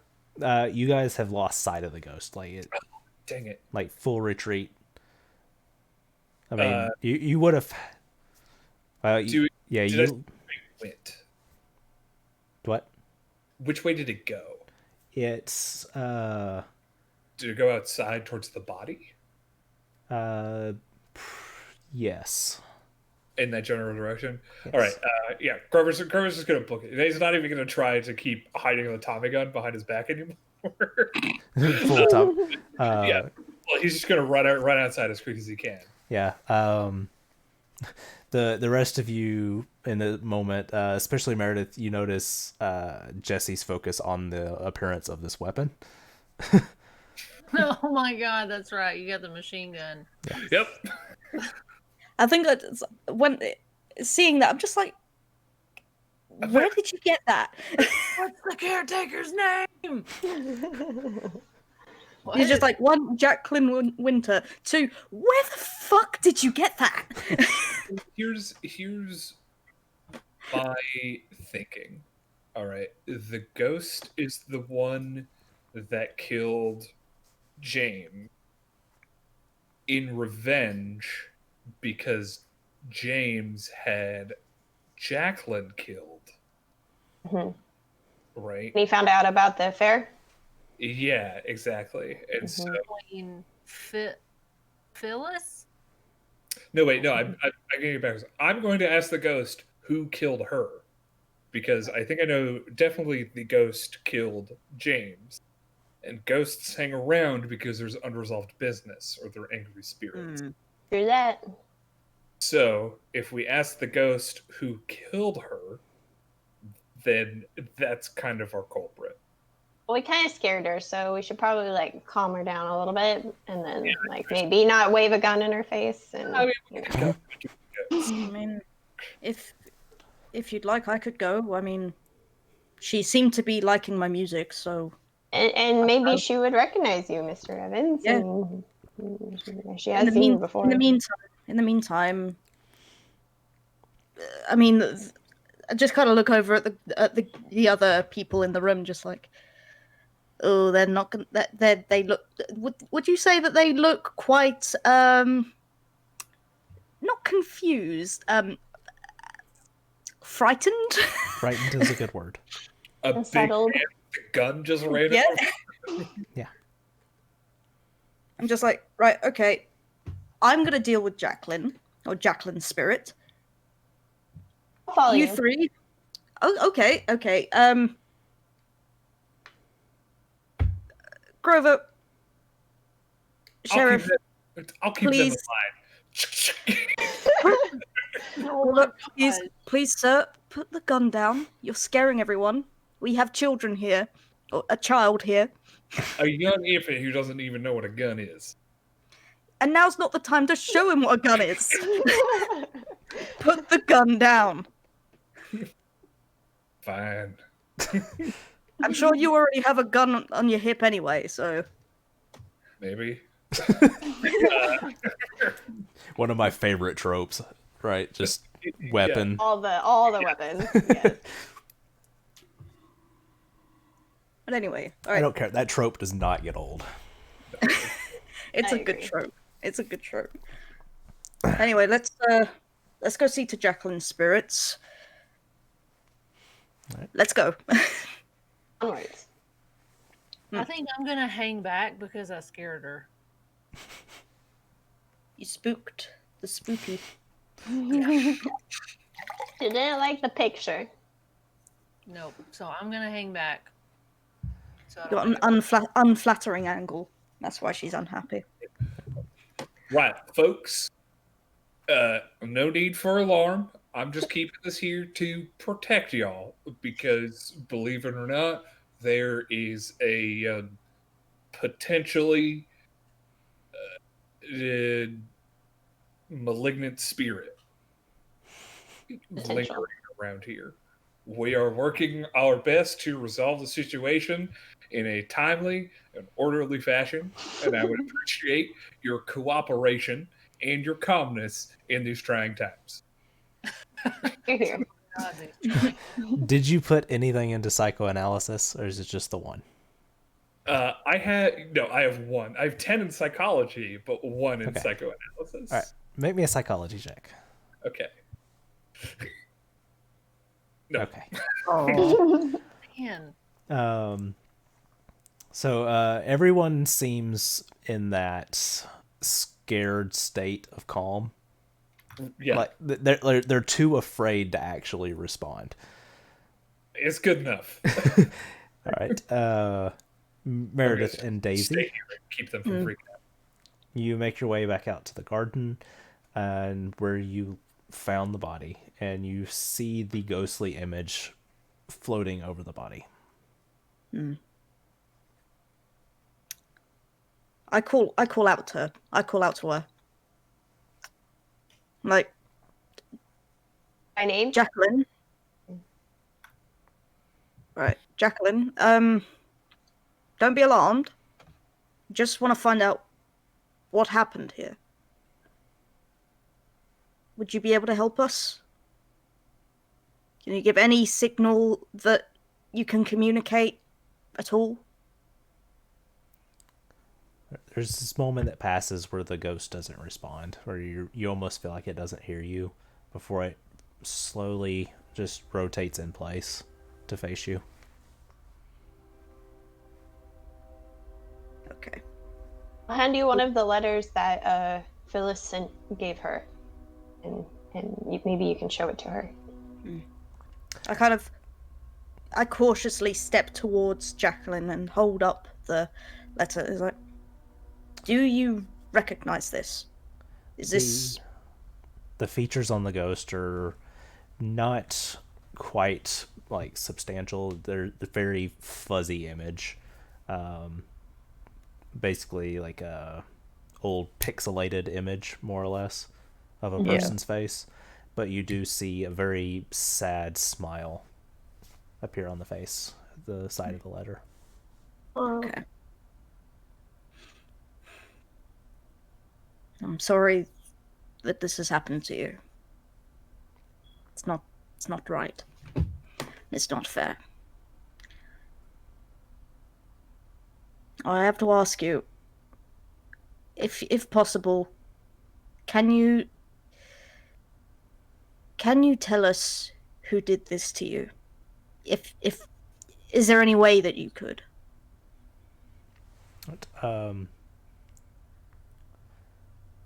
The ghost image begins to go past you, back towards the house.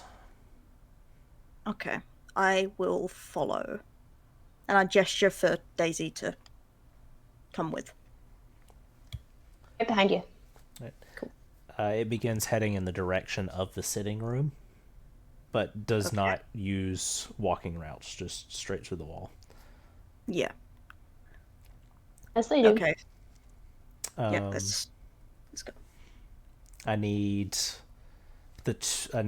Grover and Danny to make spot hidden checks.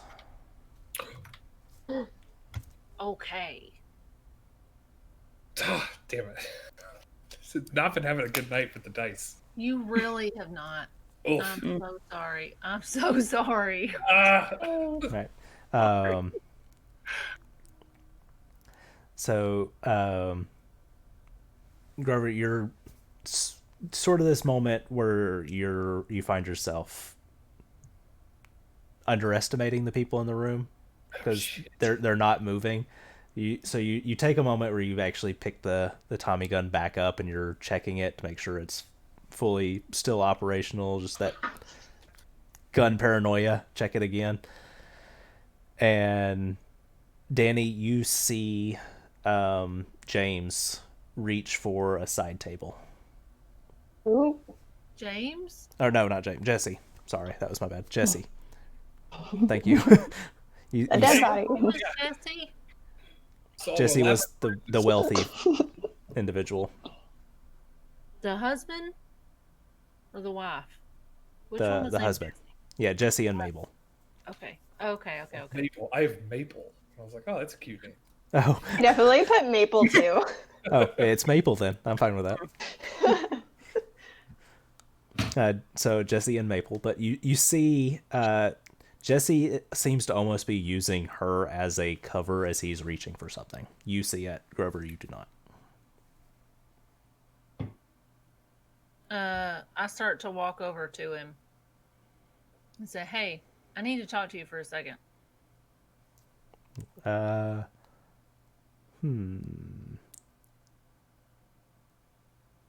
Make a persuasion check.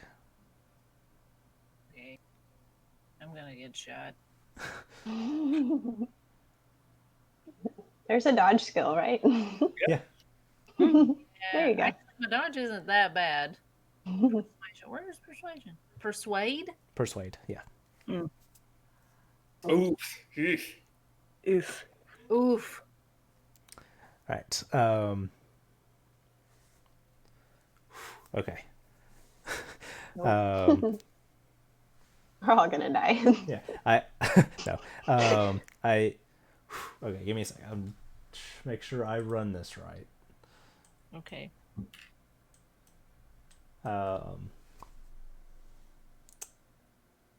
It is. I gotta check the character sheets because combat quote initiative is. Combat? Um, Oh, yeah. I didn't put That's right. anything in combat. I Okay. Initiative's different. Yeah. On your combat tab, there's a spot that says turn tracker. I need you all to hit that button. Okay. Boop. Oh, turn tracker. And it does not add it to the quote initiative tracker. Thank you. Because no There's valid no tokens. That's right. Yeah. Yeah. Okay, so I'm going to make notes then. Well, I'm last. Yep.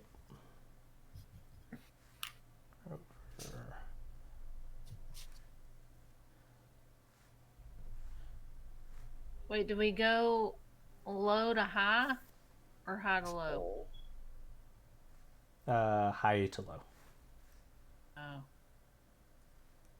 Got 85. I'm a quick draw.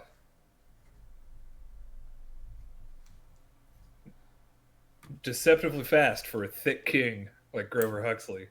Brilliant.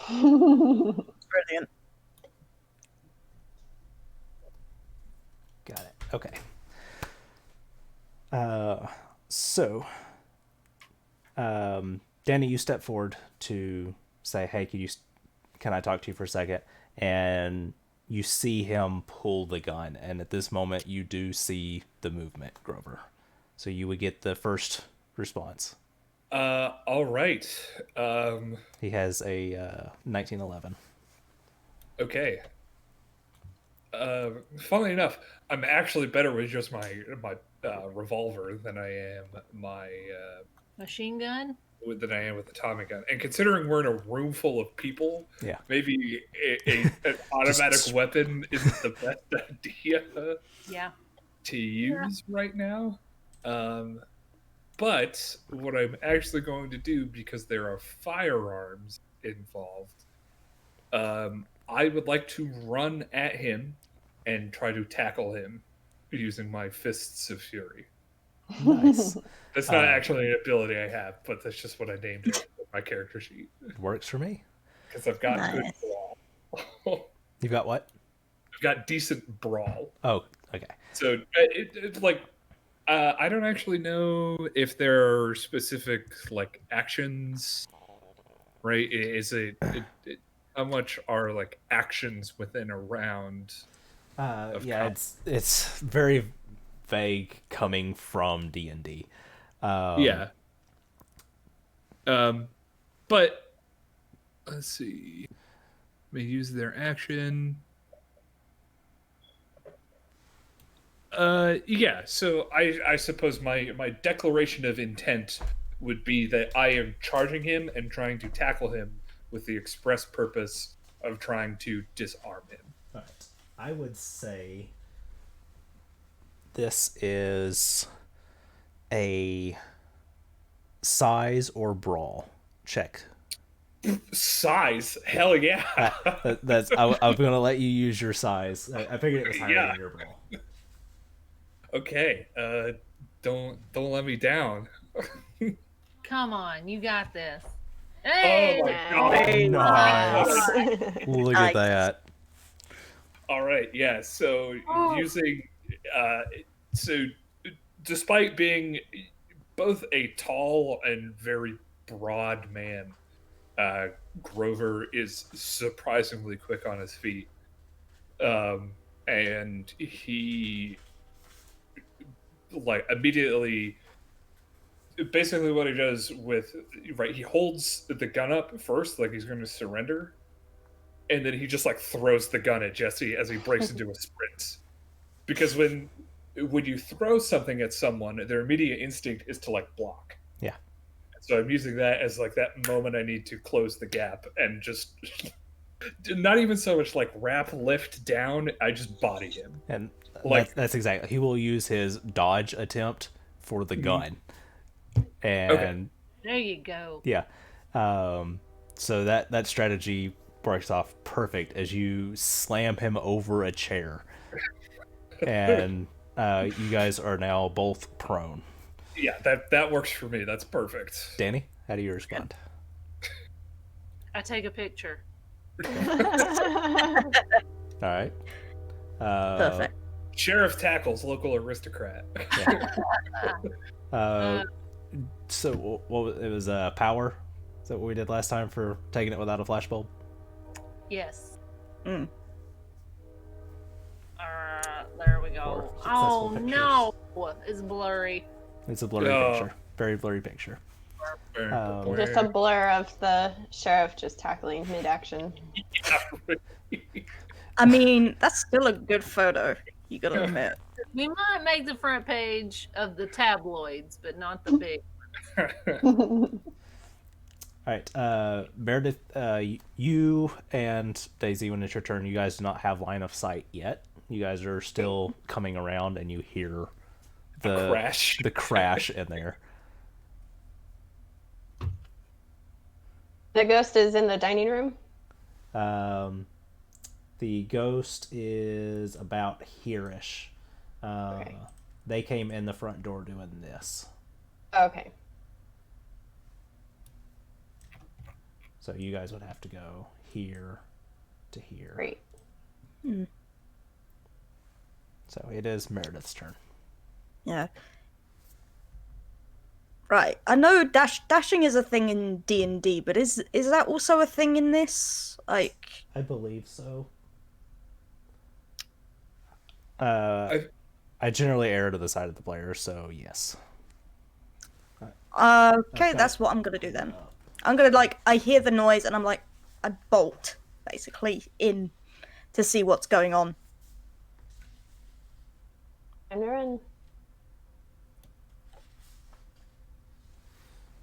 Right. And then Jesse is going to try to hit back at you. Okay. I have a build of 1.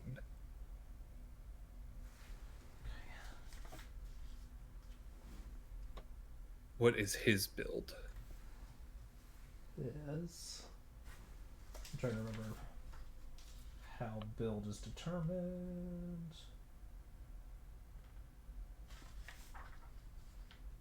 I think it's like strength plus strength plus size, and it falls into a certain category. Let's see here. I know what I'm gonna do. Right, strength plus size. So if you add both of those together, he is on page 33 of the rulebook. Okay. But Alright, so his build is a 0. his build is a 0. Okay. So it's just a regular. There's no penalty dice. Gotcha. Doesn't do any good. Wait, no, it is. He has 1 penalty die to hit me because I'm just bigger, I guess. Give me your lunch money, nerd. Gonna stuff Jesse in a locker. Yeah, give him a swirly. All right. So with penalty die works like advantage in this system. Okay. So I rolled twice. The higher number is what his would be, 61, which is a fail on his strike. All right, I'll take it. So you are easily able to deflect his flailing attempts at you. I like to think I've just got like a hand pushing his face on the ground. He's just doing one of these against me. I'm like, Yeah, and he's like swinging behind you. All right. Daisy. I'm right behind Meredith. Okay. So you two would come into the room as the ghost comes into the room from down here. Wrong button. So the ghost is coming through this direction. You guys are up here. Grover? Yeah, I would like to just punch the guy, I guess. Just give him a nice All right, make a melee. big brawl check. Let's see. Higher. Okay, I so prepared all the personality of the characters and didn't do any of their stats. there are no. Aw. I will go Fists of Fury. Nice. No, give him a good bop. And I will miss. Unless How much luck have you Wait, got? you would Oh, you would you have can't. advantage, right? With the I bonus don't die? actually. There are only penalties for size differences. I would say, given the current situation of the fight, I'll give you bonus on it, Okay. so you can roll a second time and take the lower. All right. Thank you, kind keeper. Nope. Nice. Oh, Right. I mean, yeah. Oh, that's about right for how my rolls have been going for tonight. All right. I'm So rolling cool. you Yeah, pin I'm him just as he's fighting out from underneath you, and you line up and you slam your fist into the floor. Ow. That's gonna bruise. Danny. Can I wind up and get another picture? Yeah. No. Yeah. So you're winding for your turn. I'm gonna say with that kind of camera, it takes that kind of time. Yeah. So you're winding as you see movement behind you. You glance over your shoulder to see the two of them enter the room, and then you see the ghost behind you again.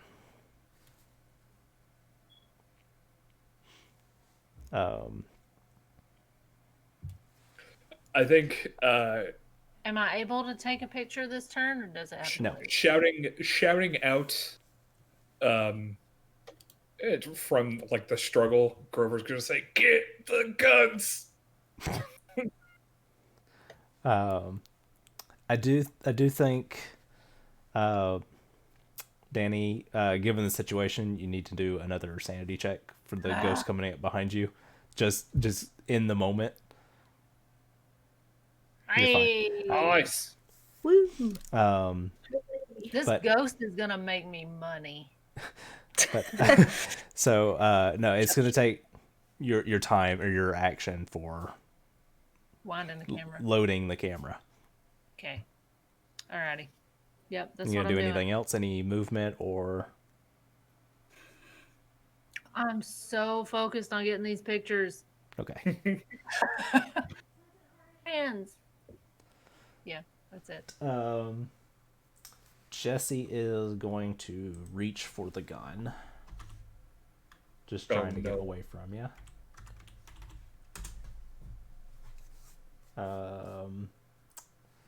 Get you to roll a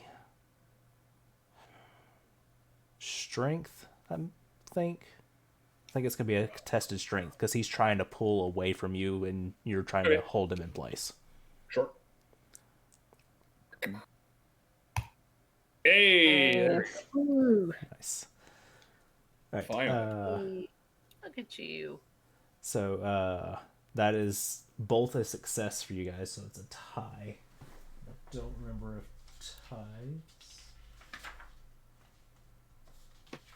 Numbers.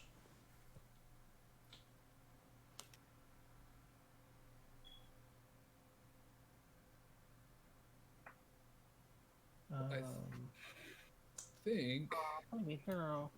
That's gross.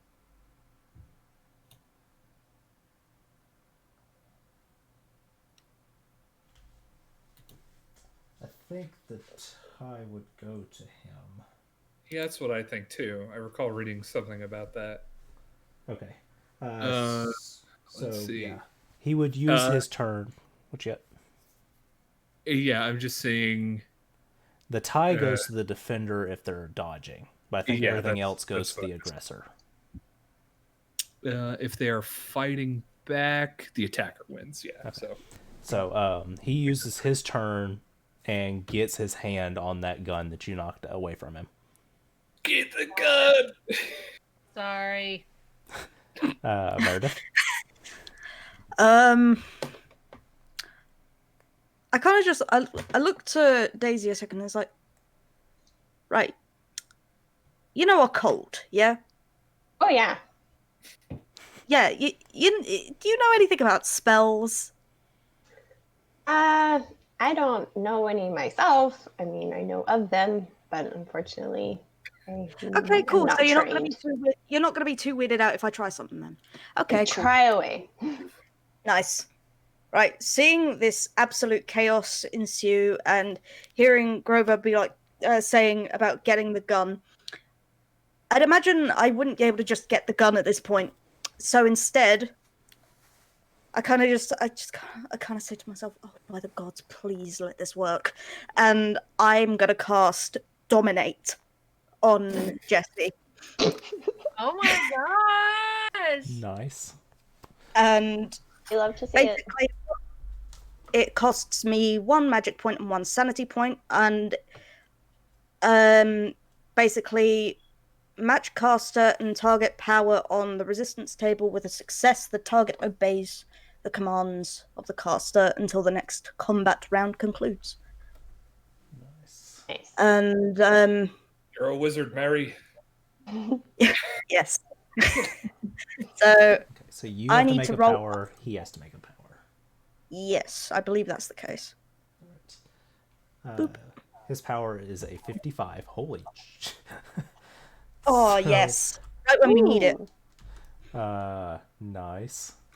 So he needs a critical success to beat Yeah. you. I'll be so mad if he does. Yes. Oh, thank fuck for Get that. out. Regular success does not beat Get extreme out, success. Jesse. So you do dominate. I kind of just hold my hand out and I say, "Throw the gun to me." Very nice. Easy applauds. Mid stretch, you see Jesse is preparing to turn around with the gun on Grover and just throws the gun across the room in your general direction. Oh, Not very well thrown because he's pinned by a very large man. Yeah, He listened. yeah. Would it be? I don't get the whether there's bonus actions and stuff in Call of Cthulhu, but would it be close enough where I could just kind of with my foot just kind of slide it back even further? Just Yeah, I'll allow so it. not really aiming it anywhere, just getting it as far away from him as possible. And it's a wooden floor, so you know. And Daisy? I don't really have anything to do. I'll look at the ghost. What is the ghost doing in all of this? The ghost seems to be focused on Jesse. Okay. Mr. Evans, does dominate also let them answer any question that you want them to answer? Or is it just actions only? I think it's only actions. Okay. I'd like to think Meredith is a bit like, whoa, that worked. Also, whoa, magic. That's a lot. So he's a bit woozy. You did a great job. I think we should hold him up and ask him some questions since the ghost seems rather fixated on him. Sounds like a good job. Good idea. Oh, I just kind of spend my turn just kind of planning and plotting. There's nothing really combat wise that I'm going to contribute. you're the wizard of the group. Supposed to combat. All right, Grover, the ghost is looming over you, looking down at Jesse. Grover is going to stand up and haul Jesse to his feet. Okay. And be like, "All right, Jesse, your goose is cooked. It's time to spill the beans." So many food references. You guys notice, we're gonna end initiative here. You guys notice that Phyllis is staring at. Sorry. You all right? Sorry. Yeah, cat knocked something over. I heard that echoing through the house.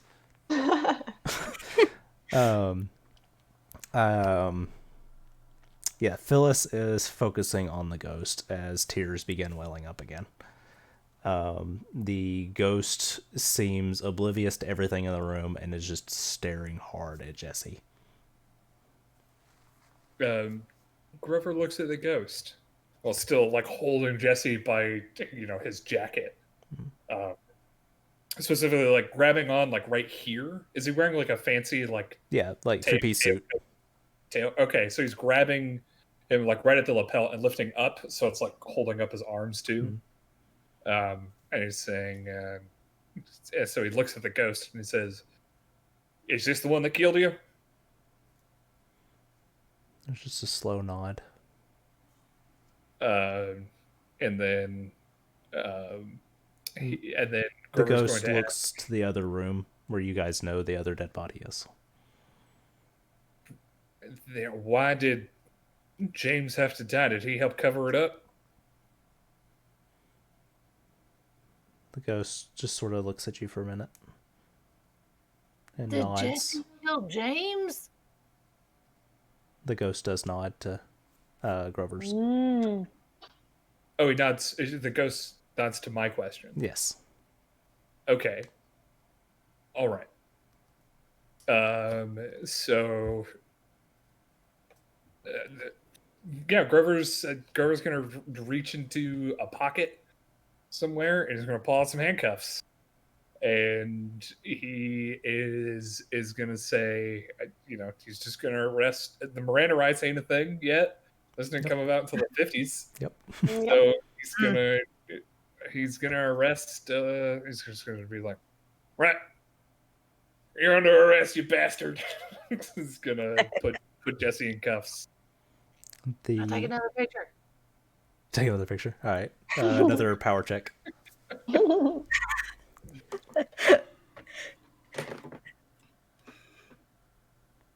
Ah, yes. Really, the real moneymaker. Yeah, Nice. really. Like right as you cuff, I get the picture. The ghost almost gives you a stink eye at the picture being taken.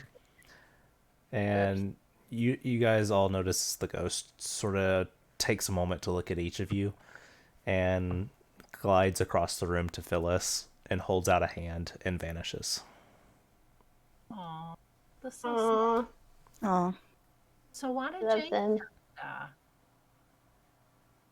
So Oh, did James help cover it up? Is that what she nodded for?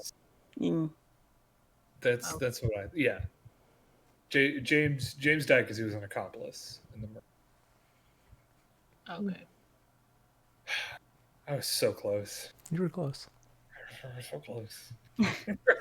Well done. damn. What'd you guys think? Did y'all have fun? That was a lot of fun. Yeah, That was so much awesome. fun. I was really love Cthulhu. I'd be down to play some more sometime. Yes. Yep, absolutely. This system's really growing on me. Mm. I was like, my brain was like the cork board with all the strings. Yes. I was like, wait, what? No. Yep. They were having the affair. James found out, arranged for Jesse to do it. Okay, so who was the other two skeletons? Just other people that they probably killed because these people are filled with dirty money. Very, I was very gonna dirty say, money. Yeah. Oh, okay. Yeah, I reckon if not on murder, I could probably get all those people arrested on like distribution charges. At least. Just, Easy. You just caught the Yeah. whole mafia right there. Yeah, pretty much. Oh, I'm gonna make so much money. Clean up crime. I might get my research grant. Yeah, really. Nice. Well, let's go around the other direction. Tell everybody who you are and where we can find you. Start with Lazy. Right. My name is Lazybones. You can follow me on Twitter at Lazybones TV. You can also find me on Twitch, where I occasionally stream. Not so much anymore because my life has been very, very hectic lately, but I'm getting back into a rhythm of things. So follow me there, and yeah, hope to do that more and hopefully be around some more. So thanks for inviting me. Absolutely. Oh, that was a lot of fun. Thank you. This is a blast. Ariel. I'm Ariel. You can find me on Twitter. My username is Ariel_reads. I use it mostly to track my own reading hobby for my free time, what little I do have. I had so much fun. Thank you guys for including me in this, and yeah, this is really awesome. All right. Archer. Well, I'm Archer. You can find me on Twitch, where I stream Fridays, Saturdays, Sundays at 8 p.m. GMT. Good luck translating that into your respective time zones. 4 p.m. Eastern, I think. Something like that. Yes. Can also find me on YouTube under the all under the same name. YouTube. I've recently opened a Bandcamp. You know, find me on Twitter. I'm pretty much everywhere. A little bit Nowhere everywhere. and everywhere. Chaos incarnate is I. And Tipsy. TipsyScribbles at everywhere. Patreon, Twitter, Instagram, Twitch, Facebook, Woo. yeah, TikTok. She did this awesome overlay. Yes, Yes. overlay is Hell yeah. I did awesome. the overlay, y'all. I remember when I first tried to make an overlay, and it took me like 8 hours. This one took me a long Yeah. time, but this has She a lot. put a lot into this one. Yeah, this is awesome. Great job. Right. And, I am Hall Hideaway. I'd like to first thank the four of you. Had a blast. Need to shout out Chaosium for the game system that we used, Call of Cthulhu 7th Edition. The maps I found on 2 Minute Tabletop. You guys can find me on Twitter and Instagram at Hall Hideaway. Find me on here, Twitch. This is outside my normal schedule because it's Halloween, y'all. But my schedule is Thursday, Friday, Sunday at 6 p.m. Central Standard Time. Sunday's D&D, so I'll see y'all tomorrow. They're fighting in a beholder Amazing. Fun. Hell yeah. coming up on the end of Tomb of Annihilation. And you guys can find me on patreon.com/hallhideaway, where I am sharing fantasy shorts and bits of lore for my fantasy world that I'm still in the midst of creating, that my D&D group will be exploring in a few months when they're done with this campaign. Woo! Excellent. I am undertaking the scary idea of doing Nano starting tomorrow, and I will be sharing that progress to my patrons, so you guys can see the progress. You can see a draft being created day by day. I'm going to lose my mind. Yeah, exactly. But everybody, thank you so much for joining. And if you're watching this next week on YouTube, make sure you hit subscribe. So that's the only thing I've got that's not Hall Hideaway, because I don't have enough people on it for the URL.